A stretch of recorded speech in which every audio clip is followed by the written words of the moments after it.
J-Moore, the very best reviews. Tell them none can contest, we gon'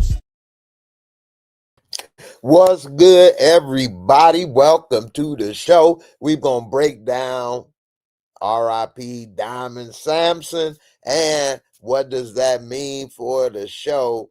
And also, I'm going to put the link in. So if you all want to come up and chat with me live, talk about the show, ask questions, more than welcome to. Now, as the title say, and as we all should know by now, Diamond Sampson R.I.P. Now, it ain't official, but it's pretty much guaranteed. And I did some homework. Remember the last time when we were live, I was talking about Diamond Big Ass and Tommy. Where's my gun? Yeah, it's over there. Anyway, let me get it. I don't know what happened. I dropped it, and I'm missing a piece of my weapon. Oh, brother. I just dropped it again. Anyway, it was fake. It was a toy. But Tommy had that big old gold Desert Eagle, and he shot Diamond, and he got in front of Jenard. Well, my homework research, I was saying, I wonder if he could really, if that bullet would have took it. I know I'd be thinking a little too hard on things, but it just so happened that I came across a video that I'll play a little later on YouTube with a guy shooting various guns into frying pans. Be surprised the results on some of these though. Anyway, you know, I'm wondering though, overall, what does this mean for CBI? Because what was that? Crime Brothers Incorporated? Well, now it's only one brother. And what it mean for Jenard. Now, I did see something on Instagram that tweaked me out. I didn't like it, but it is what it is. And that was a video of Jenard, Braden, and Diana dancing together on Instagram, which I'm like, oh, man. So to week, the backup that Tommy need is Braden and Diana. I guess we're going to have to wait and see, tune in to find out. But I don't know. I think we need to get a little more info before we can see how it all play out. Now, with Jenard, I think one of the things with him is he going to make a couple bad decisions because Diamond gone. And it's going to probably have him operate reckless. What is this?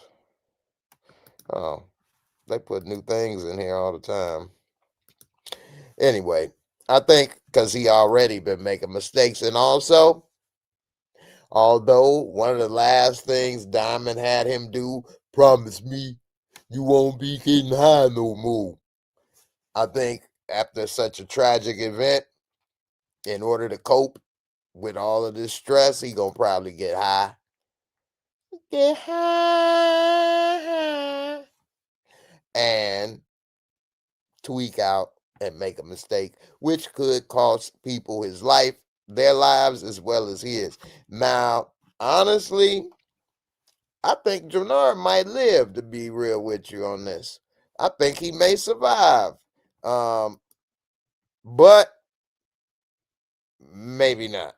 Because Tommy really, they have him kind of in a box as far as he has to get revenge for his brother, as well as Darnell had to want to get revenge for his daddy, and plus Darnell got shot. So it's almost, in my opinion, impossible for them to end this show with Jenard alive. I mean, how could Tommy and D-Mac just say forget it? What, Jenard going what? Go to Haiti or something?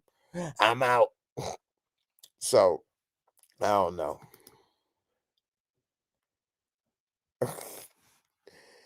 Mellow fellow, you say Diamond can't act, J-Mo. I heard you cutting him bail, cutting him bail, cutting him bail in the video. Heard you cutting him bail in the video. I don't know what you mean, cutting him bail. Miguel, what's good, brother? You say, yo, Jay looking sharp today.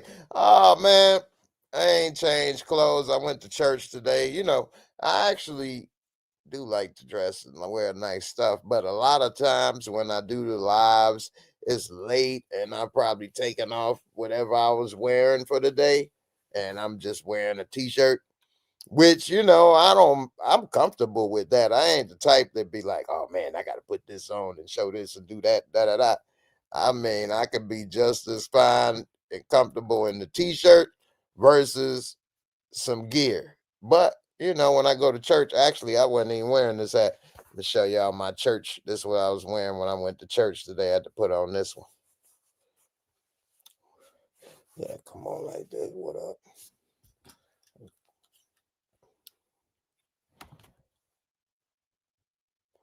Baby, baby. Oh, it was all a dream.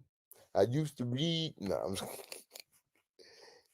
but you know, I'm trying to, man, hey, look here, what you want to know, man? You want to come talk to the J Father, the Godfather, of this on the day of my daughter's wedding?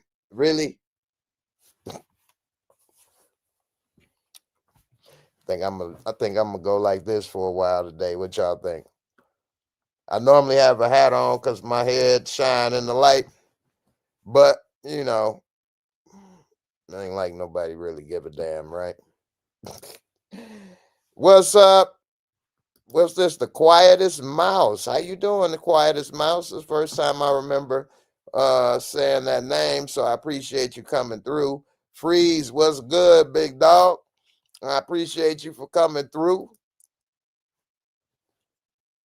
Man, I can't wear these damn glasses. I can't read, man. I'm getting old, man. Hey, Ricky Reactions, what's good? First time I'm catching you live in like 2 years. Damn. That ain't funny, man. That's heartbreaking. We here, though, man. I'm glad you with it, brother. We gonna make it happen more often, fam. Try to do more on Sundays like I used to. Ray Negron, what's good, fam? What's good with you? You say that Rojas wardrobe kick it in. Hey, you want to come and talk it to me, huh? You're going to have to come in. Give me a nice clothes. Give me a nice sweater. Maybe we could do a deal, Tommy. You give me a nice sweater, some glasses. Maybe we can do something. Nah, man. I try to stay, you know, I don't be trying to show off, but there ain't no buff. I don't try to show off. I like nice stuff, but you know, I just, you know, some of this stuff I wear if I'm on stage as well, like comedy and performing and stuff, because you know, I don't like a comic or a performer to wear just a t-shirt or some jogging pants. And I've seen people like Gary Owen, Marlon Wayans, all kind of people, and they just come with like a t-shirt and jogging pants. Like, I mean, you don't have to wear a tuxedo and stuff, but you know, look presentable, you know. Anyway, I like to have certain things, or if I go out or go to something, you know. Anyway, uh, let's say mellow fellow Jenard finna get popped by Tawik in the finale. Man, that would be heartbreaking. That would be devastating if Tawik come out of nowhere and take out Jenard. Oh man, you talk about how much I don't like Tawik.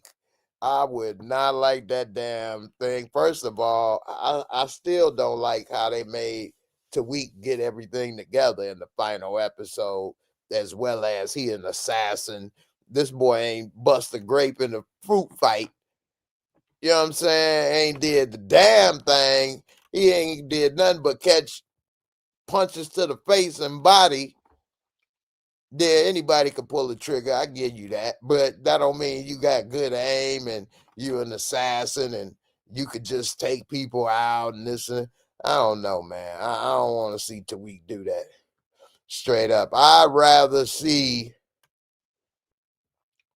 D-Mac or Tommy, if they're going to do it, do it. And if it was to go down, which I know this, if it does go down, they're going to probably do this, which is make them talk or make them beg. Man, Tommy, do it. Or man, I ain't mean to do it. Or this or that. Or you going to pay for what you did to my brother. I just think all of that gets a little corny. But again, in case y'all didn't know, I ain't never killed nobody, so I can't say what I may say or not say depending on what happened. I may pull up on their ass like, hey, hello, my name is Hugo Montoya. You killed my father. Prepare to die. Straight up. You never know. Ambi Bambi, what's good, mama? One Journey, how you doing, sis? He said, Roll House, baby. Say, looking like Biggie, it was all a dream. I used to read Word Up magazine. Man, y'all coming through with so many comments. I appreciate it. I'm going to try to catch up on some of these right quick. And then we go ahead. You say that's the look for the stream, your brother. Okay, I should look like this. Keep it going. You like the church fit? Thank you, Amber. I mean, hopefully I find a lady of the Lord one day at church and they be like, you know what? He might be a nice guy. I'm going to talk to him and see what he about. You know, I go to a big church too. Man, it was super packed today. I don't think I ever been to church on the first day of the year. Like on New Year's, the first Sunday. I don't think I ever been to church before on the first Sunday of the year. And man, wow, it was at least 500-600 people there, or 300, 400. It was a lot. It was packed. And I'm like, dang, do people go to church the first of the year all the time? I don't know. I missed it the last 2 weeks, but that's because, you know, different things. My dang on chair and things was having problems. But anyway, I ain't know people go to church like that. I'm gonna be real with y'all. I just started really going to church, and the only reason I keep going to church, and I know this sound corny because I've heard it and it sound corny to me, but I'm telling y'all the dang on truth, man. The only reason I go to this church, I had to take my glasses off so y'all can see what I'm saying, is that I can't believe I'm saying this, but it feels like he's talking to me. He be saying stuff. I mean, I cannot believe this. It's really amazing. But it seemed like a lot of these sermons that I go to his church, it's like, I'll be like, wow, he's saying something that like really relate to what I'm going through or been through or how I feel and stuff.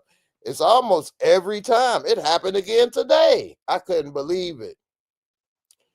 I mean, it's really wild, man. I don't know. But that I've heard people say that. I'll be like, I ain't nobody talking. He said all this stuff, this and that, and it. But I mean, for real, for real. Anyway, I don't want to get too sidetracked, but I never experienced that, and I don't know. I don't want to say like, oh, this pastor is this or that. I don't know, man, but it does. I mean, it's really relevant, you know. But one thing I don't know about, and then I'm gonna move on from this. It's a lot of women in the church, a lot of fine women too. So that don't hurt for me to go back. I ain't gonna lie, but man, women be I mean, really, really. I mean, he be just getting started, and they be I'll be like, and they be running through the aisles. I mean, all ages. There'd be 60-year-old women running up and down and doing. I mean, I guess it touch people in different ways, but the women are very animated, very animated, straight up. And B, you say, Jay, I'm in India. I would have come to your church today. Oh, you should have come. I go to New Beginnings. Church. It's on German Church. Yep, it's on German Church Road. I'll be there at about 11 o'clock. Yep, that's where I'll be. So if you want a new beginning,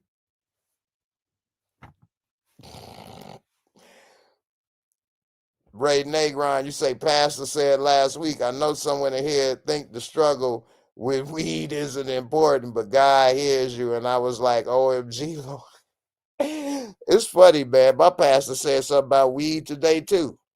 But I did stop smoking, y'all. So I stopped smoking on the 1st. So far, so good. It ain't because of the pastor. I did this because I wanted to, not because, anything else. But I have been using this, but I actually ain't been using it that much. I almost don't even crave smoking no more. It's only been 3 days, so hey, it is what it is. I got like Graham, what's good? What's good, Jay? How you feeling? I'm all right, man. I ain't know who it was for a second with Graham. I'm like, who is this? Yeah, I'm actually on my setup, so my name is different on my setup versus like on my phone. On my phone it say Bucket Man, and then on my setup it's like Grand. Okay. I'm like, I don't know. It might be trying to pull a wiener out or something on here, man. You know. Hell no. I came across a couple of them. I'm like, oh man. Hell no. Yeah, man. I ain't never been interested in trying to show my meat on the screen, gang. That's probably why I could never be an actor, probably. Oh, this nigga don't want to get naked. Get his ass out of here. Well, the acting part, baby, in case you don't know, we could do some behind the scenes. I don't know. You ever heard of the cock sock? Because that's what it is. So anytime you see a sex scene, the actor in the dressing room, it's a sock that you like put around your digging balls. You put it in that sock, and it's a little string, and you tie it up, and you walking around naked with a sock on your stuff. They call it the cock sock. So when Angie was riding him, she was riding that sock. Now, I mean, it is a sock. It's still hard. She still was feeling it, but it's not physically touching. I was wondering, I wonder if people actually slipped up. Like somebody actually slipped up and was like, oops, I really got it in there. Hey, that would have definitely been an oops upside up in that one, boy. Yeah. She was riding the hell out of him in that bed, boy. For real. Yeah. But even with that sock, hey, what you doing after work? you rode this boy too long now, shit. Yeah, I'm thinking about it, bro. For real. You know what? I was real close to it. We might as well just plan this arrangement later on. For real. I mean, it's basically what? Grinding. Yeah. Dry humping. Dry hunching, yep. Yeah. So, you'll be like, hey, take that sock off. Straight up. But yeah, man. Definitely. Well, back to the show. As far as Jenard, so somebody in the comments, I forgot already, but it was a good comment. He said he thinks the week may take out Jenard. I think that would be horrible. What do you think may happen with Jenard? I think he probably may a week when he get on some drugs again after what happened with Diamond, which may help him slip up or get caught up. I do think he gonna take out my boy Ed. I forget his name in the show, but he the one that set him up with the water and shit. Raheem. Yeah, Yeah. yeah. So yeah, man. With that being said, I do think he'd take him out. But what's your thoughts on that? I feel like they setting up Jenard's kill for D-Mac because just like how they kind of like foreshadowed D-Mac possibly killing King Kilo, but it didn't happen. So Jenard kind of got in the way of that. And I think the foreshadowing of that is Jenard getting in the way of that kill. So potentially his brother getting in the way of him getting killed would set him up for, you know what I'm saying? Because it's just my opinion. I feel like D-Mac is already kind of showing everybody he's on a crash out mission right now. So I mean, it could be a situation where maybe he gets the drop and he don't say nothing to Tommy or nobody else about it, and he just goes and handles that situation. Because in my theory, when you watch the episode 10 trailer, when you see that situation happening where Tommy's behind the car and it looks like everybody's closing in on him, that looked like events that transpired after Jenard died. Like everybody's like realizing at this point, like we just need to go and kill Tommy. You know what I'm saying? And they're not really waiting on anybody to, you know what I'm saying? They're not really waiting on no boss to tell them yay or nay. So I think that's just how the series of events are gonna happen. So that is just what I think. Maybe D-Mac can kill him. I mean, that makes sense though. And based off of everything that happened, I could see that scenario taking place. Plus, D-Mac, one thing I'm wondering, because you know these YNs. Well, actually, if I had a chance, I might have been a psychiatrist or something one day, because I didn't know about that field as I was younger to do that. But the way people think fascinate me. You know what I mean? Like, why you do this, and you could have did that, or why you didn't do this and stuff. You know. And so I look at, they say something, again, I ain't never really did the jobs, I don't know, but they say if something happened to you or you do something at a young age, like killing or robbing or you a liar, you don't check for that, like I forget what happened, but like it's a break in a person's consciousness in a way. You know what I mean? So like they can do a lot more cruel things in a way if they didn't come to a reckoning, like understanding. And it looked like D-Mac was on that path in a way until he killed Marshall. And it only showed a small part when he killed him. He was like, yeah, but then he kind of was recovered with old girl and with Tommy. So I'm wondering when he get that alone time, you know what I'm saying, will it hit him again?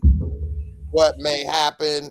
I still think he may go and try to do something, but you know, when you got a lot on your mind, you can make mistakes. Is all you know. Yeah, because whatever happens at that funeral scene is gonna be what's very telling.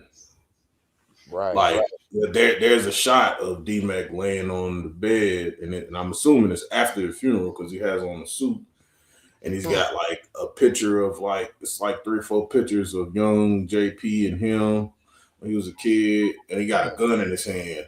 So something else is going to happen at the funeral to where it's going to turn him up, and it's probably going to turn Tommy up. So I didn't even see that clip. So yeah, it's like a little photo, a little exclusive photo. Okay. My girl Encouraging Warrior in the building. What's good, Ma? Hey, y'all. Why my brother looking like the biggest boss thus far? I'm the biggest boss thus far. Yeah, put the glasses back on.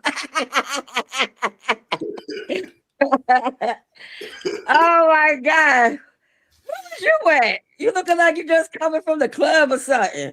I know, right? I went to the club or church. I know that's right. Nah, see, I was busy all day and I didn't really change. You know, I don't know if I mentioned this. I think I told y'all before on the show, but I say so much. But A partner of mine, a friend of mine, we started a vending machine business. And so I got some 4 vending machines in nursing homes right now. And so after church, we went to go fill the machines and stuff.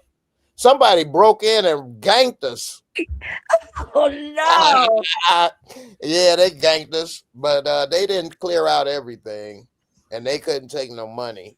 And it wasn't that bad. You gonna say all they got was some snacks out there, mud, huh? I know, right? No, right? They took all the Mr. Beast bars and Hershey's. Them Mr. Beast bars cost too damn much. I ain't putting them in there no more. I'm raising the prices on your ass now.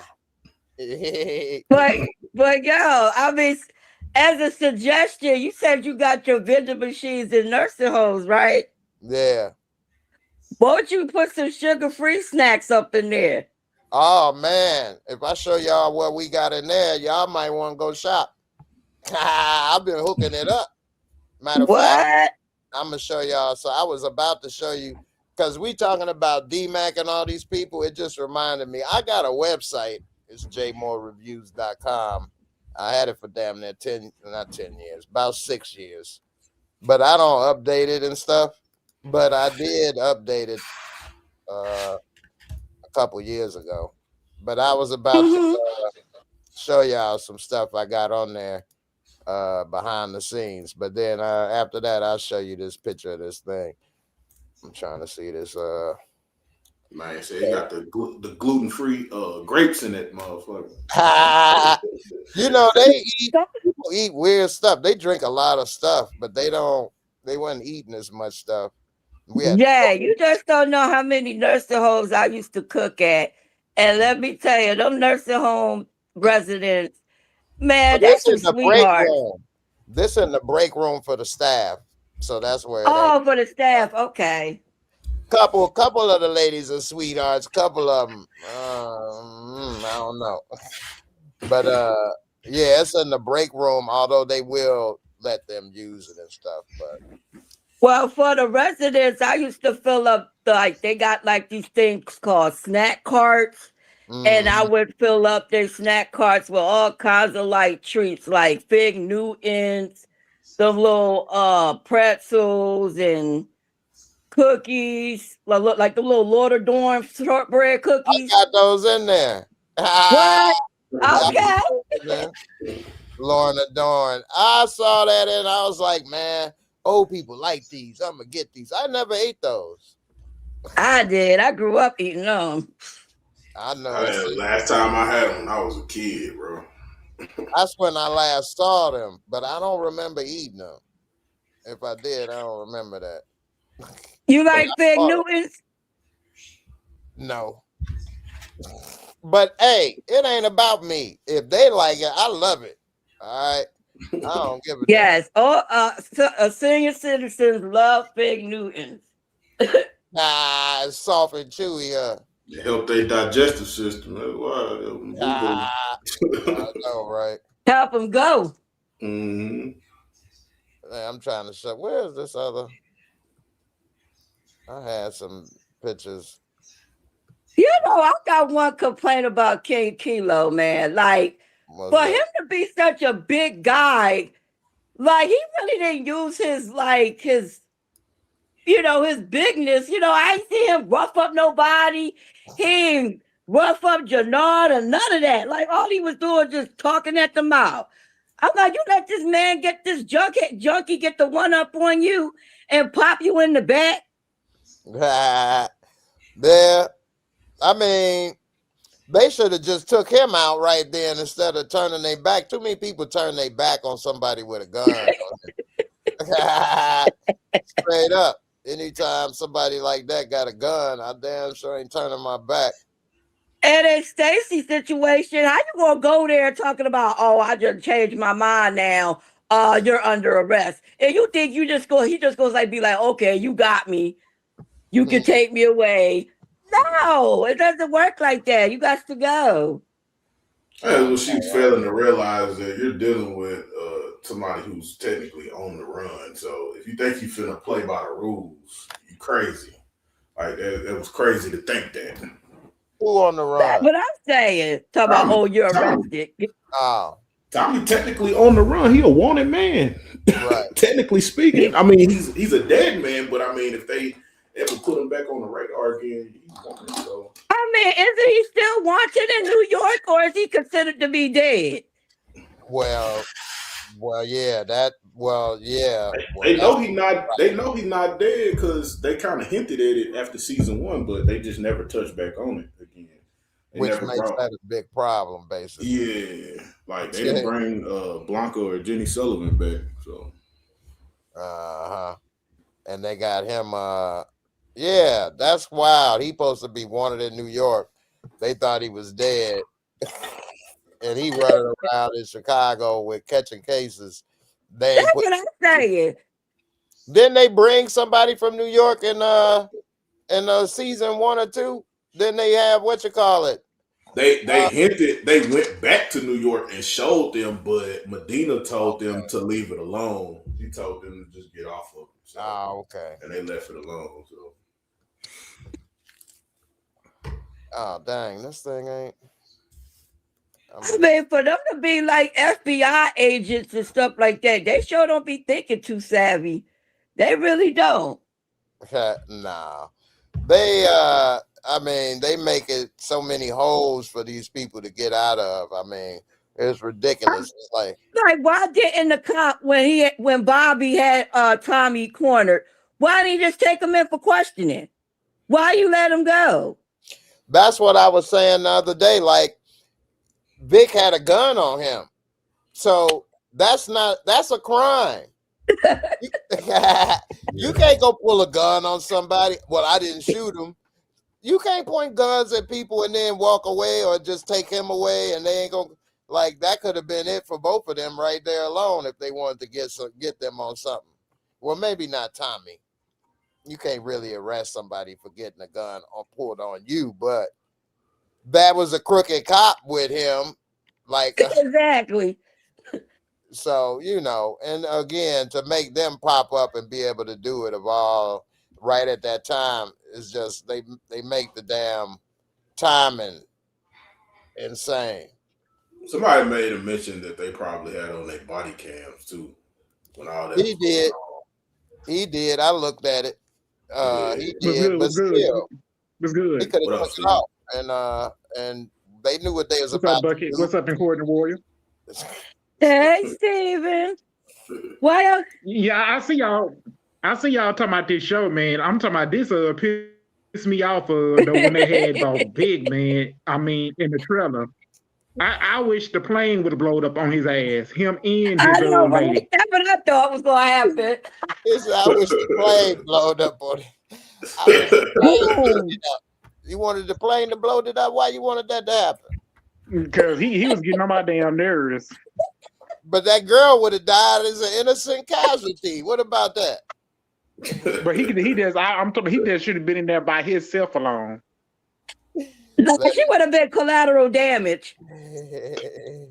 Besides, she was like on some optimistic stuff, talking about, I'm just gonna make a novel or whatever. So you're just gonna just put my business out on Front Street and don't even give a damn who I know, who's after me, or anything. You just thinking about you and making your come up, talking about you want to make a novel.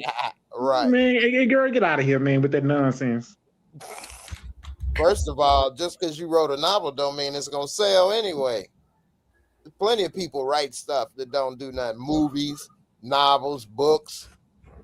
Remember Jabari in book 2? He was trying to write a novel on Tariq, and that shit didn't go as planned. Look what happened to him. Exactly. So you never know. You write that, it's a gamble, Mm-hmm. But what's up with Shiny Showstopper? Steve, I'm gonna let you go first. You probably want to get this out, but what you think about Shiny Showstopper? You think she gonna live, die? She gonna be the last one standing? or she gonna take out Jenard? What's gonna happen? It's a lot of ways. I think Ashanti is gonna end up when it's all said and done. I think she gonna end up taking over CBI though. She gonna, because you know she wants that #1 spot so bad, because she either much want to be the queen pin, want to be the drug pin, and she want it all for herself. She don't feel comfortable being #2. Ashanti. I was gonna say, you know what, that could possibly happen. Yeah, because Diamond gone off the chessboard, so somebody got to be the king or the queen. Yeah, because and she take it over CBI when it's all said and done. Yeah, CBI, we all we got. I can see Shanti taking out Che, to be honest with you, especially after that little creepy shit he did. Really? Yeah, right, because he looked like he was about to like tear her to pieces. Even because either much Shay, he don't like women being in charge. Yeah. Well, that's realistic though. But that when I think machismo. When I think about her character too, she's reminiscent of like Rock and Tasha and all of them. Like she got a lot of that in her. You know what I'm saying? It's just it's written differently, but it's the same mindset. The same mindset is like, I want to be on top of this shit. Like, so I think she's willing to do whatever it takes to get to where she's trying to get to. She'll use anybody that's standing around with her. She getting used by Tommy now. And Tommy don't even realize it. You know what I'm saying? Like, he getting used by Shanti now, so it is what it is. That's a good point. Hey, shout out to Ray Negron back in the building. Welcome back to the family. Appreciate you. That's right. Gone but never forgotten. Always welcome back. There you go. Celebration. Hey, but back to Shani. I think, I wasn't really thinking about it like that with CBI, but if Jenard end up gone, she pretty much is CBI, because Tommy, he gonna be leaving or something, you know what I mean? CBI ain't gonna really listen to him like that. I mean, he got the connect, so maybe, but other than that, he can't run those Chicago street gangs. You know what I'm saying? Like, what? That wouldn't even be right. You got white boy Tommy running hood and YNs in Chicago by himself. Like, I don't see that. So I see maybe if Tariq and them come, because they making that new spinoff, maybe Tommy leaves Chicago, go back to New York or somewhere, another place, and we see her as the last one standing with CBI. I don't know if she would be able to probably, if old boy Raheem will survive and be her right hand. I mean, you know, he done sold all his damn shoes. He over there wearing slipper sandals over here trying to gangbang. Yeah, but you know, she knows everybody. She got, according to the show, the respect of a lot of the, you know, people and stuff. So yeah, that could be possible. Now, as far as you say she may take out Che, if that happened, I don't like that. Because he's too big and too strong and too high up. And she's weak to me still. She is street level. And if they make her take him out when Tommy and Miguel and all them been scared, and then here she come take him out, I'll be like, man. Well, that's what they've been doing, though, Jerry. They've been doing the girl power shit for a little while now. Ain't no wrong with it. But they've been kind of doing like, I ain't woman, hear me roar, bro. Like, exactly. You know, yeah, and that's why I was about to finish saying that if they do that, it's like, man, y'all doing that too much. Maybe. I don't know. I ain't hating on the women, but women gangbangers and women killers, it's just not right in a way to me. It don't seem it's not common, bro. It's not common.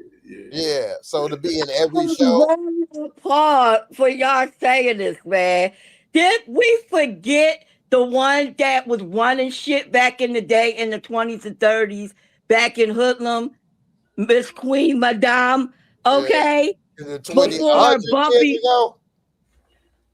We got 1 in 100 years. Madam Queen, and what she was trying to say in that movie, Bumpy, I don't want no war, Bumpy. Yeah, she was trying to. Is that who wants war? War's bad for business. That's true. Isn't that what Ghost used to say all the time? That is true. Also, you got a good point about Madam Queen, but also she wasn't selling dope. She was running numbers. Different game. And the dope game is, although it's changed. And you wonder why the Italians didn't really like to be messing with that dope. Because it always brings drama and trouble. Yeah, that's true. It would definitely bring more heat. More money, more problems. Like, baby. But, yeah, definitely more money, more problems. Miguel said, tell him, warrior. That's right, Miguel. I mean, like, I'm gonna tell you something. If Michelle Obama today or tomorrow, if she decided she wanted to run for president, I ain't gonna lie, I'll be right there behind her 100%. If she did decide to go run, I'm just putting that out there. Or she would be getting my vote. Well, for real. Michelle Obama might be one of the most qualified, maybe, or well recognized, I should say, because who knows what the qualifications are anymore to be the president. It's all about politics. And she don't like politics because Michelle Obama, and she hate politics. So you seen how they did her husband 8 years ago. She don't want to be in that. It's really all about policies for me. So if she breaks some policies that benefit my people and my tax bracket, the tax bracket that I'm in, then yeah, we'll see what she's talking about. But she talking about everything and everybody else, I'm good. Yeah, man, I agree. And the thing I hate the most about that is that we can't just vote for stuff. Like, weed legal, let's vote on that. The abortion, vote on that. This, vote on that. Like, why we got to vote on a person and then they got to do? I don't like that. Yeah. I agree. It shouldn't be like we should vote for one person. Like, it should be like, okay, well, this is on the table. Should we vote on it or yes or no? Exactly. Because when you vote on the people, they can say one thing they do and don't do it, or do another. And they say another. Yeah, or they do some of what you wanted to do and some you didn't want. I'm like, I'm just getting tired. Or they'll come and they'll do something for one group of people and then it start fucking everybody else. Right. It don't even make sense. Like, right. And exactly. And it's supposed to be a compromise, but it's no compromise when one group is always happy with the results. Everybody else ain't, So anyway, back to power. Speaking of women, what's up with Maria? Now, they done tried to kill her. She done ran over old boy like a speed bump. But is she gonna make it out of this? Tommy gonna be a daddy and pushing the kid on the swing? Here you go. I mean, how is this gonna play out? We did see her trying to book a plane ticket. Some people think it's for Tommy mama. Some people think it's for her. I don't know yet, to be honest. I don't know. They did that on purpose when Tommy, you're my boy. She, what you said? No, yeah, get on my business. You know what I'm saying? But anyway, Grant, what you think about that? What you think gonna happen with Maria? She gonna live, die? The ticket for her? Who? What you think happened? I mean, I think she. I mean, and I don't know. She's pregnant, so I mean, I don't know. Like, I can't speak to that, but I'm assuming that her hormones is all over the place. Like, you know what I'm saying? Like, so it would make sense why she would make such a brash decision like that in that moment, especially when niggas is getting shot up left and right. Like, you know what I'm saying? Like, motherfucker just died in this room in this chair I'm sitting in right now.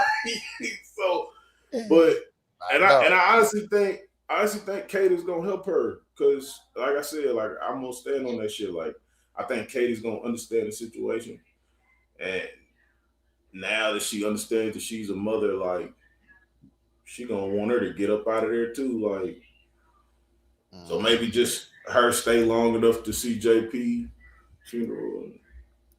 She gone. Yeah. Okay. Hopefully she don't get caught. Hopefully she don't get caught at the funeral, which that'll suck. That would suck.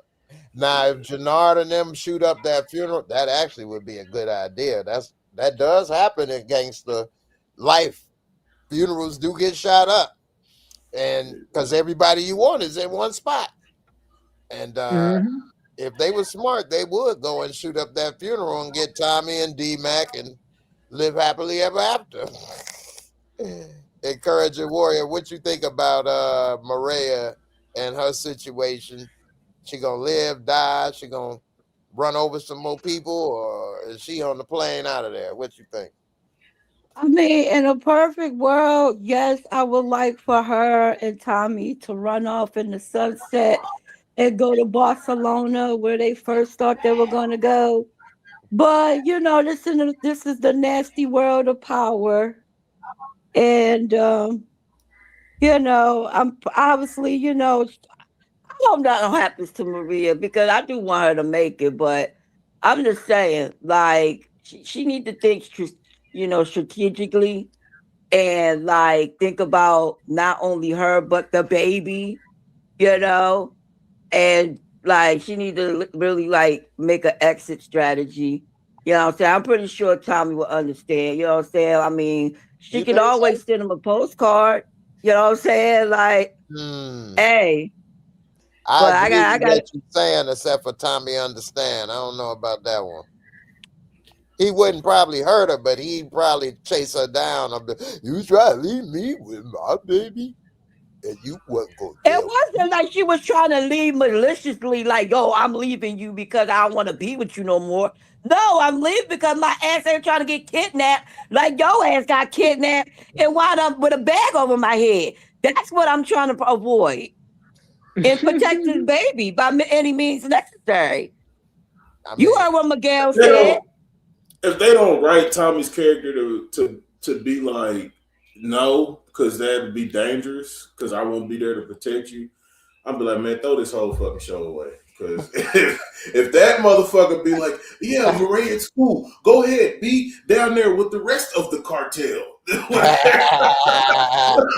Oh, yeah, that's a good point. Where she's going. That's where she's going. Right, that's a good point. Because even though, because you got to think of how Tommy think. In his mind, he think he the baddest around, and if she gone, nobody can protect her like him. Even though he only one man can be in one place at one time, but you know, I kind of think, yeah, I would definitely think he have a problem if she left, and I didn't think about that point what you said, Graham, but that's a good point too. Steve, you got the caboose. What you think gonna happen with Maria and Tommy and this baby situation? You gonna have a baby? And Maria, you know I'm not trusting what she's saying though, because she playing games now. Because now she trying to buy her a ticket either to get on a plane to go to Mexico. I mean to get away from Tommy. You think that's gonna work? You think she gonna do it? No, I think it's gonna backfire on her because you know Kate ain't gonna let that happen on her watch. Okay, so do you think Maria will live this and Tommy will have the baby, or what? What you think? Maria gonna live. Okay, she gonna get away with nobody messing with her, or is she gonna have to lay somebody down, or what? I'd be surprised if she take out Che. I'd be surprised too. But if Tommy and Miguel don't take him out, she gonna be the one to take him out. Well, how can she do that? What you think? How would she? She ain't never met him in the show yet, has she? No. No. No, but Che had mentioned her name when wait a minute. Che mentioned her name. They was all at the quinceañera together. They was? Yeah, they was all at the quinceañera. I remember that. Okay. I can't remember that. Yeah, I remember. Yeah, they was at that little get together. Okay. That was in season 2? Yeah. Okay. All right. So, but let me make this point real quick, Jay. go ahead. How do you think Tommy's supposed to be a good father? And this man not even thinking logically. Like, he gonna go over that one time to Miguel's hideout by himself and think that he gonna sit there and confront him. And it's like 4 or 5 men of his henchmen, and one of them got a shotgun to his head. Like he He-Man or somebody. Tommy, you're not thinking logically. You can't beat everybody. Nah, you don't. And not thinking straight. Like, I know you're mad, I know you're pissed off, and I know you done slipped yourself a couple lines or whatever, so you're on one right now, Tommy. But you gotta think logically. Right. Yeah, that's like going to the point I was saying earlier. He think he the baddest mofo around and that he could do everything, which we know ain't true. So, and then that go to what Graham was saying about he wouldn't want her to go because he think he can be the super protector, which of course ain't true either. Shoot, she almost got killed twice with his ass already in the city. This is why I miss Ghost so bad. And so, you know what I'm saying? Because Ghost used to check Tommy. Yeah. You know what I'm saying? Think, Tommy, don't do that, Tommy. Yeah, he did used to kind of check Tommy. Tommy think he's so. But it was low key manipulation too, though. Ghost behalf, because it was shit he wasn't telling them, and it was kind of like, bro, if you just would have told him that, you would have saved the whole. Oh, just like what Diamond wasn't telling him not to do.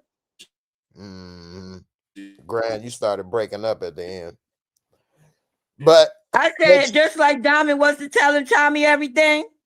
Well, neither one of them was kind of telling each other everything. You still breaking up, bro. Avoided. There you go. Go ahead. We didn't hear the first part of what you said. Grant. We couldn't hear what you said. Oh, okay. Well. Oh, shit. My bad. My shit started freezing. It started. Oh, okay. Yeah, what happened? Damn, I forgot what I was saying. Go ahead. I forgot what we was asking. What'd you say, oh, snap. No, we were talking about the situation with Tommy and Ghost, like Ghost be checking Tommy. Oh, yeah. Because Tommy don't be thinking I was saying how manipulation. Yeah, I was saying how Ghost low key manipulated Tommy a lot of times when it could have been avoided. And I agree. If he would have said, "Look, Tommy, I'm getting out the business. You take it over. You could buy me out." Tommy would have jumped on that. That'd have been the end of the show in the first episode. But I think he did tell him that he was trying to get out, right? He did. Yeah, he did try to tell him that, but Tommy was just like. But I mean, he told Tommy. He tried to tell his wife, Tasha. Tasha talking about, "Oh, you want to be the biggest damn drug dealer in New York." Nah, he not telling them. He's saying his plan. This is how I would tell him if I'm Ghost. Tommy, I'm done. Straight up. Right. How you gonna make me go back to doing this? I'm not about to go meet with nobody. Lobos, I'm not doing it. I'm not going to talk to them nothing. You want whatever, you can give me whatever. I'm done. What you talking about? This or that. I'm not doing it. It's over. It's not in me no more. Right. You can't make me go to how can you make somebody go to a job they ain't gonna do no more? Yeah, I'm not going to see no Lobos, no Bobo, no Bozos. I'm not seeing nobody. Nobody. Tommy should have known that. Tommy should have known that too when he got locked up. And Ghost didn't. They was all supposed to be there. They was all supposed to be there in that meeting with Lobos. Yeah, that was motherfucker dirty. died. Motherfuckers got locked up, and Ghost still out. And Ghost saw it though. I think didn't Tommy see Ghost saw it too, and Ghost walked away or something. Nah, I don't think he see Ghost was there because he didn't even know. But that he was just knew dirty, his ass though. didn't get picked up though. Yeah, yeah, that was dirty. That was real dirty. Jay, I'm over here looking at this comment. This last comment talking about the show is literally called Force. It's not called The Psychologist or Mathematician. You know, Christian gotta I have. know, but Jay, but it's a Virgo the thing. main one breaking shit down to a science over there. Exactly.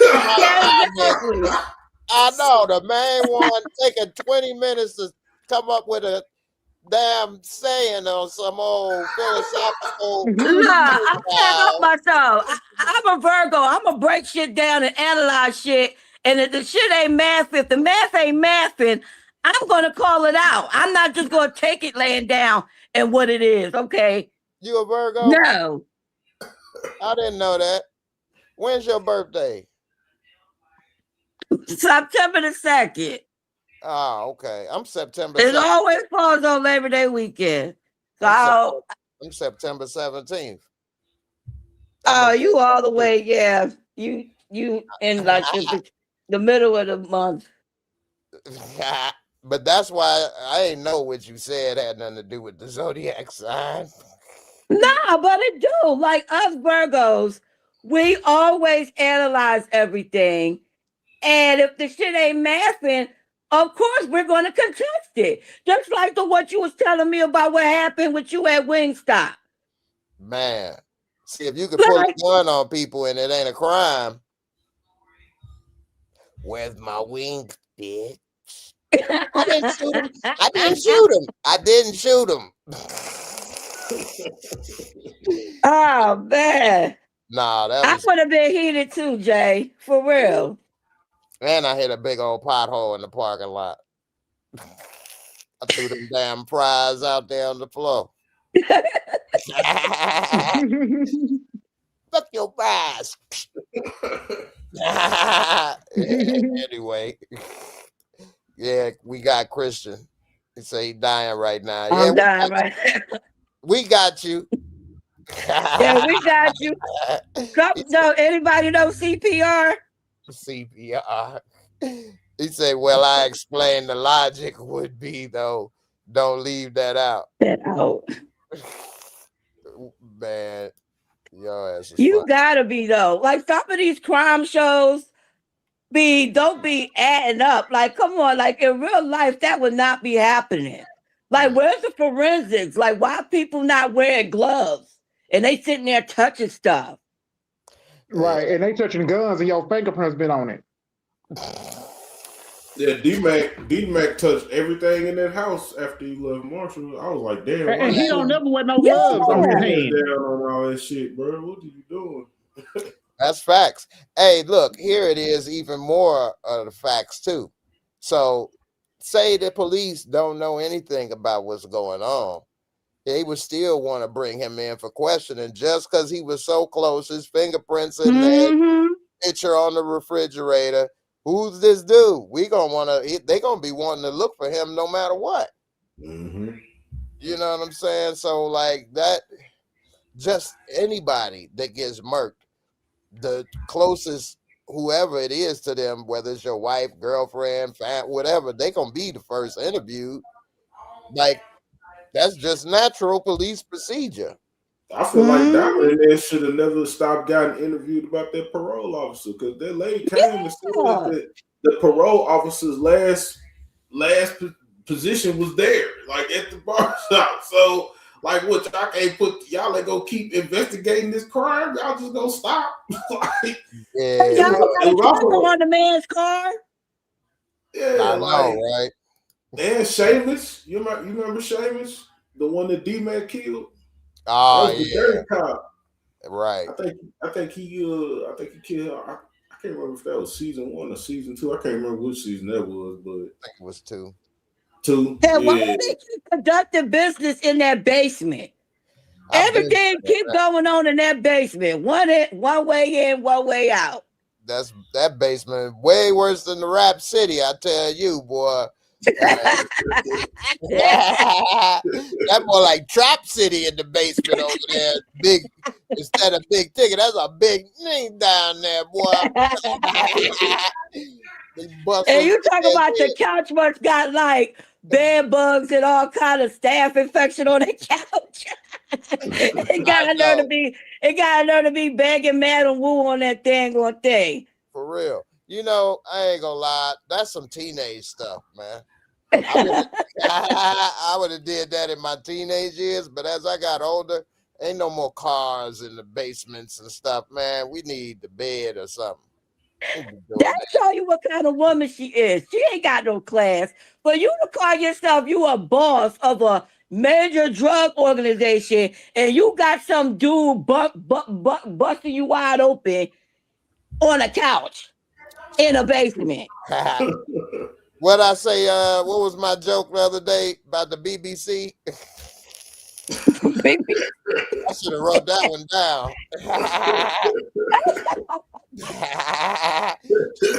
She said, "The hell with CBI. I'm in the BBC, man." That big black. And then when Jenard came downstairs, like he acted like he didn't want to join in with his nasty behind.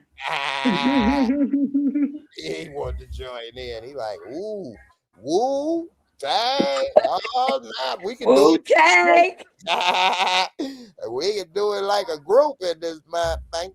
Call me ODB. He was a little ODB. Old dirty. But talking about I got jumped. I know, right? You know what? That be trifling though, but it do be brothers that be doing stuff like that be banging the same girl. Yeah. But I would put that on the girl more than the guy. Well, it take two. But I look at it as it's always on the woman before the man. The reason why I say that, yeah, and I said it, is because it don't matter what I say to you. If you say no, it ain't happening. We ain't talking about crimes. So like it don't matter how much a guy wants you. If you don't cave, it ain't happening. Well, wait a minute. I mean, it wasn't like they were in a relationship. Diamond and Will. But for real, like, because that's what Jenard said. He was like, "Oh, is this for pleasure, or y'all not gonna be sitting and having no relationship?" And Diamond said something to that effect. And I was like, yeah, well, I hope he don't be trying to get in no relationship and mixing business with pleasure. Yeah. I'm wondering if she may be mad about that he's gone. And I wonder if Jenard, I'm trying to look for something at the same time. But that'd be a hell of a twist though. That if Jenard go back and tell Madam Wu what happened to her boo thing. Well, he may say D-Mac and Tommy did it, and that's who robbed you as well. And then he another army that's a good angle. Yeah. They took your money and that BBC. What you gonna do about it, Wu? Got it.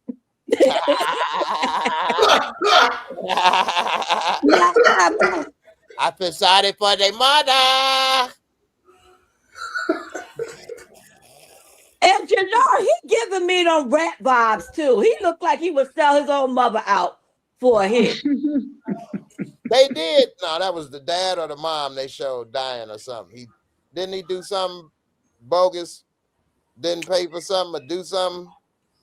Who? I know he wound up robbing Manny Fresh, and why ain't nobody mentioning her? Because was she out of the storyline too? Manny Fresh?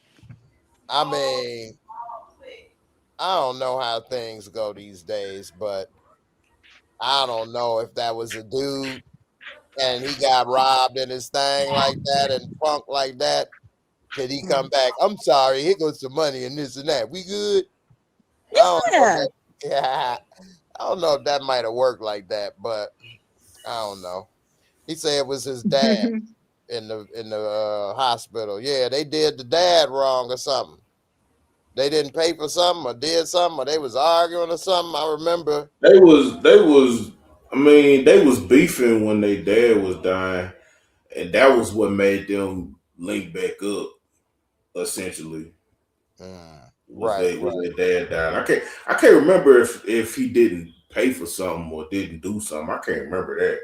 Okay. But I know he did show up, and him and Diamond talked. Okay. It might not have been about the pay or something. I thought they had some beef or argument, but it could have been about the care or the dad or not seeing each other or all of that stuff, you know. So could have been a little off with that. Somebody think you got kidnapped, Steve. You there? No, I'm sitting here listening at y'all, so I don't want to talk over you. Oh, you doing good, man. I'm just making sure you all good, man. I'm gonna kick this next one off with you. Let's see. So we got a lot going on this finale.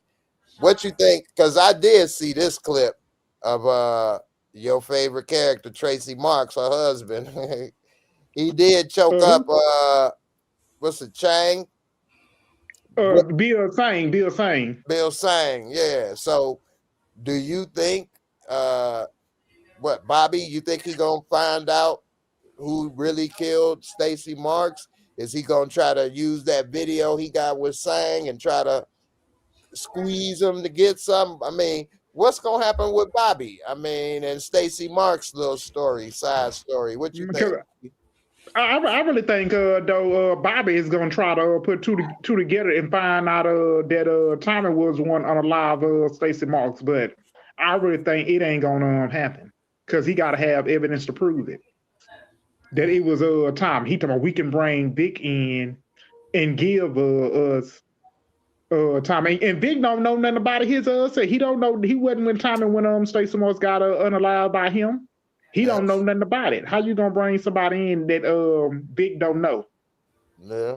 What you think we gonna do with that phone? That was a bad move to give it to Sang, don't you think? Because Tommy's name is on that phone. That when you remember when Bobby called Sang to me, you going down, Tommy, for Stacey Marks. That's when Tommy picked it up. Yeah, it's gonna be interesting. Another point.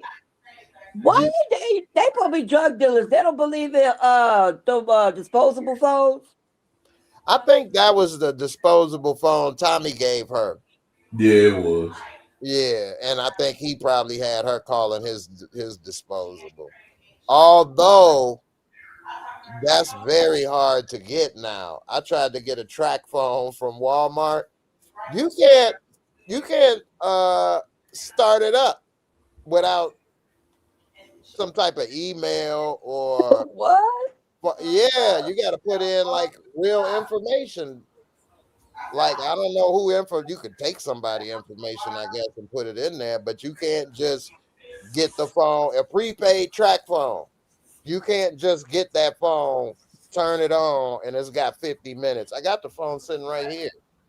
And you have to put some information in to get it to work. And you got to get with Google or something to a certain extent.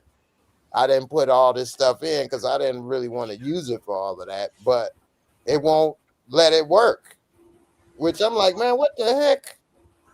Because that's crazy, bro. That's another crazy. form. That's another form of tracking, bro. Like, like they just try to keep up with that. Who's who? Yeah, I would never go buy a track phone. I ain't got no need to buy them, but like remember back in the day they used to go use the pay phone. That's why dudes had to have a change full of quarters. Yeah, but then they start tracking the pay phones. Yeah, well, they took them out.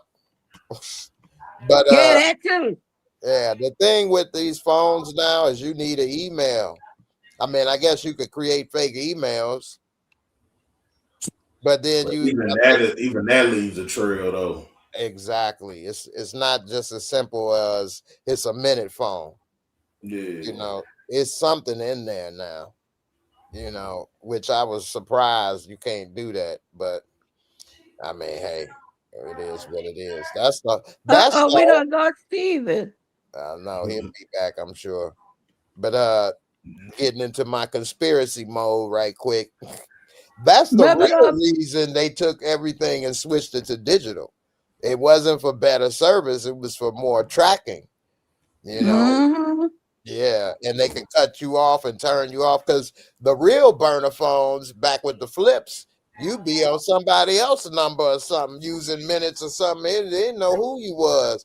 Those were real burner phones. You know, you didn't have nothing tracked to you. It was just minutes. And now, shoot, you can have it to a certain extent, but anyway. Oh yeah, that's my phone had jumped off, so I'm charging them right now. Oh, okay, you good, you good. Oh, Ray said in the comments talking about, do we still got the Discord popping? Yes, we still got the Discord popping. Ray. So I got the game. Oh, Ray, I got the game on already. Just the Steelers is winning already, going to the playoffs, beating the Ravens. I'm mad as hell. My team done lost. The Eagles got blew out by the freaking Washington. Damn. The Washington Commanders is trash this year. That's what I'm saying. Like, I'm going to lose to a trash team like that. I'm glad the Bears didn't get that quarterback. Although, I don't know, man. You talking about Geno Smith, the one play for the Raiders? Nah, not Geno. I'm saying the Commanders. Didn't they get because we got Jordan Danielson. Yeah. Wasn't he right before Caleb Williams or right after? Caleb Williams went first because he was drafted by the Bears, #1 overall pick. Right. But then the Commanders went second, right? Yeah, they went second, drafting Jaden Daniels. The Bears was trying to figure out which one to get. But so far, it looked like we might have actually did up right. But again, paint his fingernails, so I'm on the fence with that, man. I don't know. Any man that paint his fingernails, hey, man. Nah, you know what they call them? They call them metrosexuals. I don't know about that. We call it Metroplex for all I can. But anyway, what else y'all want to talk about that we didn't cover this episode? Because Genesis behind, she gonna wind up leaving and going to Atlanta and leaving D-Mac. That would be the best choice. I hope she make it out. I hope she make it out the funeral, because like that motherfucker finna get sprayed up. Man, I gotta see. I know that would be sad if she get killed. That clip was on the Power trailer. What's that? That clip with the funeral and stuff you were saying, that's on Instagram or on Power trailer or what? Man, I mean, shit, it's everywhere. I mean, yeah, I mean the season 10 trailer, I think it does show a little bit of the funeral, but it doesn't show much of it. But there's like a bunch of different clips, like just scattered out everywhere. Yeah, you know how people be putting out trailers, leaks and stuff like that. Yeah, and I don't like watching them. I remember they did the link for they did that for Power Goes Book 2 episode 9. They put out the link, and they did it for episode 10. They put out those links. Well, and they did it in Razor Canyon too. Yeah, I'm gonna have to check that out and look for some of these clips. I'm over here looking on Instagram. Nah, this damn girl, I don't know, man. I saw this girl on here. Y'all seen somebody with Tourette syndrome before? Yes. This seems fake, but I believe her. But it seems fake, and she's a cute girl. But I don't know if I can sit around with this all damn day. I ain't gonna even lie to you, and I ain't trying to be mean or nothing, but I'll show y'all this video right quick. She'd be like whistling like a Tweety bird and shut up, bitch, and doing this. I'm like, what? It's a girl that got a reality show that's got Tourette syndrome with her husband. What? Look at this girl here. Syndrome, and these are some experiences that I've had because of it. We're gonna start off with like the most. See, I'll be laughing. I don't want to laugh. The most like one that's common, I guess. People asking me about like intimacy Bro, questions. why you showing this, bro? What's that smell? It smells like dick. People constantly asking. Trying to make me laugh, bro. And that, like, I don't want to be like disrespectful or nothing like that. Well, let me turn there because I'm a bad guy. Yeah, say hello to the bad guy. And Rojas laughing everyone. I'm an equal opportunity laugher. What do you want me to do? You just got to say from a comedian's perspective, like, yeah, right. This is hilarious. First of all, she can really whistle damn good. I'm like, what the hell? Birdman. Yeah, she can't whistle. I ain't gonna lie. Nah, man. Hey, she said enemy questions. You be hitting that. She be like, you know what makes it unbelievable too is like you gave me 2 middle fingers. I don't believe you because you gave me 2 middle fingers. Like, yeah, right. Why couldn't it just be one? Like, oh, why it gotta be a middle finger? Why couldn't you just give me a thumbs up? You know what I'm saying? Like, or why can't you just point at me with your index finger? Why it gotta be the middle finger? Well, I will say this thing I saw once before. I'm trying my best to remember exactly what it was, but I'm having a hard time. But I believe it was a documentary, or I don't think it was a movie though.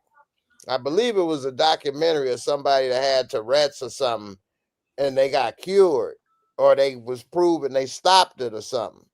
Or it was a show on HBO or something. I know I saw somebody and they got confronted with something and they stopped. Somehow, man, I can't remember what the hell that was, man. But it's like somebody kept challenging them or doing the same thing. Like when they would do it, they like do it or something. Somehow it made them like stop. Like they was mad they doing what they do type thing. It's like really weird, man. But I don't know, man. Like I told y'all, the human brain and why people do what they do is like amazing to me. I can't understand that. But like you said, two middle fingers with the whistle, like, like wow. I don't know. But anyway, I can show y'all another thing, but that's just too wild. I don't like showing these things. Like it was a woman, and I don't know, it's like borderline people putting it out for content or something, but it does need to be seen. Y'all see that woman in the grocery store talking about I'm horny, and she like all on the fruit, humping the fruit. They probably, and it's at Walmart, you probably put that fruit in your damn salad or your spaghetti. I know they didn't clean it off. She all on the vegetables and fruit and the cucumbers. It's a black one too. I didn't see that video, Jay, but I did see one video with this one lady. She called herself having Down syndrome and like either Down syndrome or multiple sclerosis, one of them two. And she talking about she a freak and all this other kind of stuff. And I'm like, I think about it, like, I guess these people still have emotions. They have feelings. Like, I figure, they still gotta,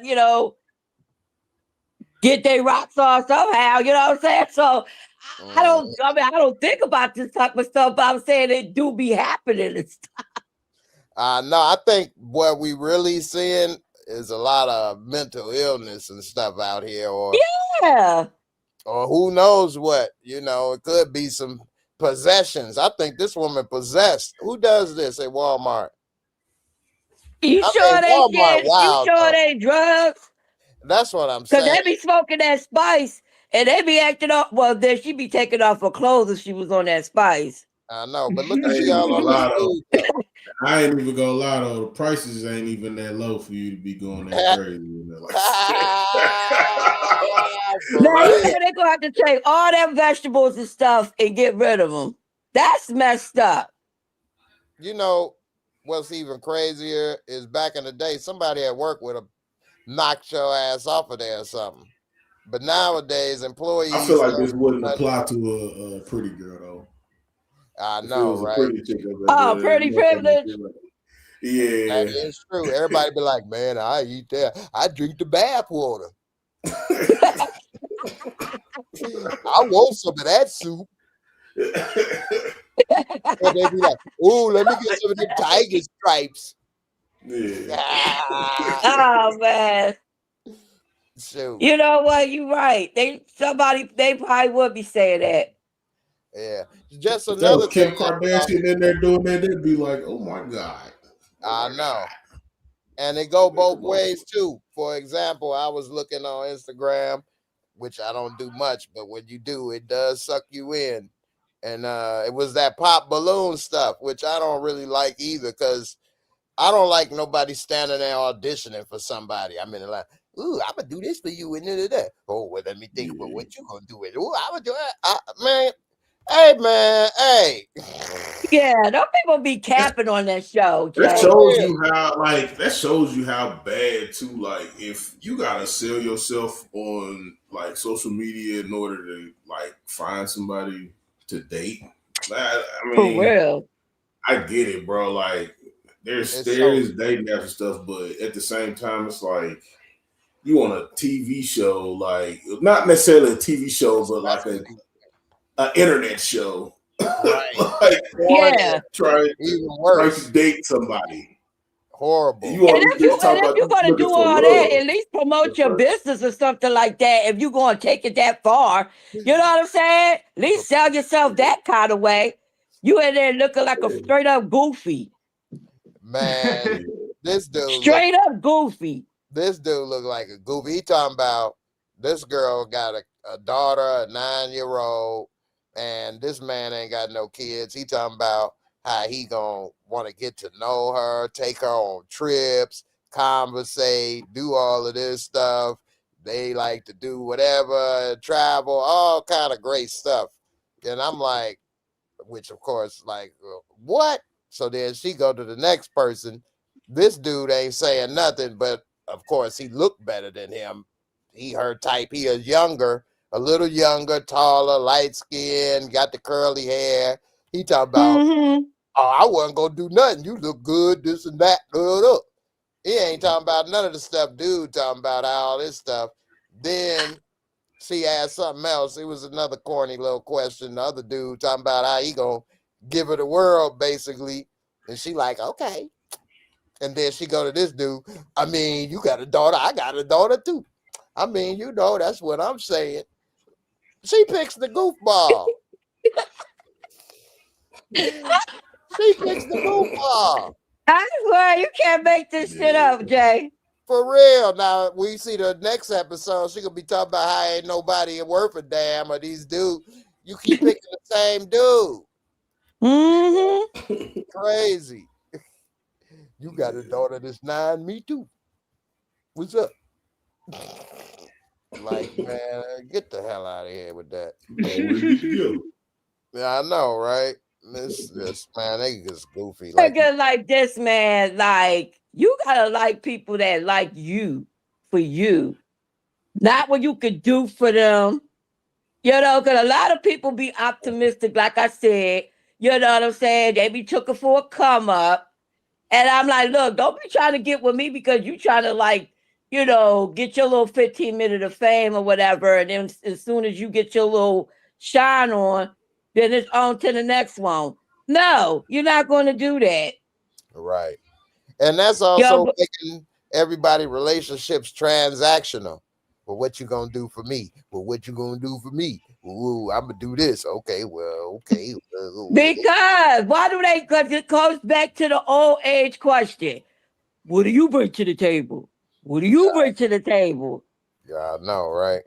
I mean, like, we supposed to be adults. Like, we supposed to be functioning, responsible, productive adults, right? So, what? What you put a kids to get a pat on the back because you being an adult? Right. I mean, yeah, man, at a certain point, it's certain things like, yeah, you should be stable to a certain extent. Yeah. But after that, like, it's not about what you do for me or I'm gonna do for you, because then it gets transactional and then people start to feel used. Mm-hmm. You know? And you know, if I'm always paying stuff all the time, then I'm gonna feel like I own you then eventually. And then if you ain't doing what I want to do, I'm gonna be mad.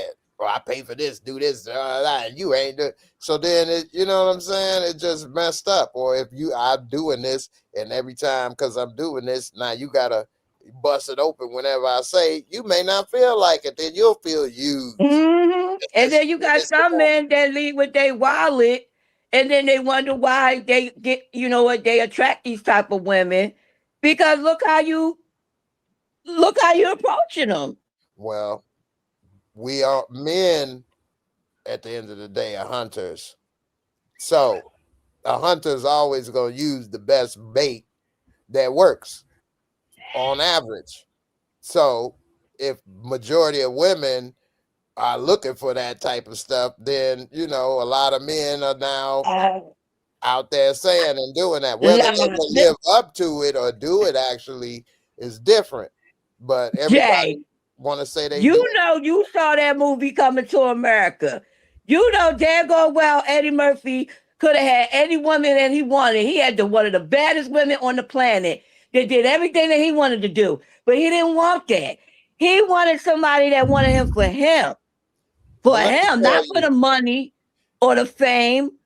Well, here's the thing. First of all, that's a movie. That ain't real. I know that, but I'm taking that as a concept, though. Yeah, but it's a concept. Ain't no way in the world he gonna go to America to have a woman arguing with him when he the king, and he could have had her talk about some poop, poop, poop. I'm not saying that's what you want, but sometimes you don't know what you want, and maybe he didn't realize he going to get McDowell's. We saw in the thing she was arguing with him and this and that, and I don't know. Maybe some people. Nah, I mean, what if he got with the other sister though, the younger one? Now, seemed like she was ready to be queen. Hot and ready. She was hot and ready, but you know, people like that. I mean, she couldn't have really traded up on him. I mean, ain't too many other kings around Africa that she could have got with, maybe. But you know, she was always looking to trade up, so there ain't no way to really know how that would have worked with her. But she talking about why do she always get the good ones? Right. And here's the thing: I'm American. So I've grown up with women and talking to women and this and that or whatever, and back talking drama. I don't know no different.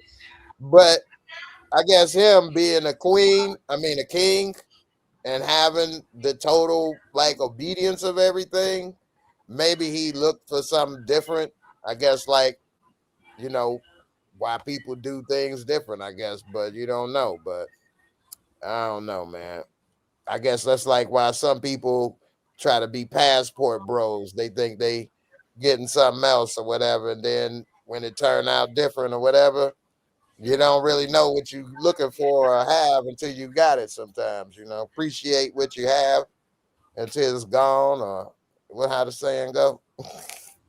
Sometimes, do you think like those dudes? Do you think those dudes are being used too, though, in a sense? Because I be feeling like those women over there. I feel like they know how to manipulate the game to the sense of like, yeah, we'll be nice, we'll be submissive, and all that stuff. You give us green cards and passports, so we can get to where we try to go. You know, exactly. And then they wind up using y'all behind and going, well, why don't up somebody else? Yeah, I've seen that.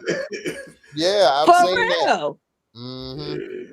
And yeah, they be doing that. And man, you just gotta, man, it's hard out here in the world, I guess, man. I don't got the answer, but if you lead with that type of stuff, then you probably won't get the best results. You know what I mean? So, you know, I will say these people in other places, it is interesting how they cultures and stuff is. One of the things I did come across also is some Nigerian videos and movies. You like them too? On Instagram, the clips. Yeah. But they funny though. They be always showing the booties and stuff of these women, and a dude walk past, be like, "Oh, what you do? Oh, I want to go see that. Oh, let's do that." They always like do it fast, like 2 times speed or whatever.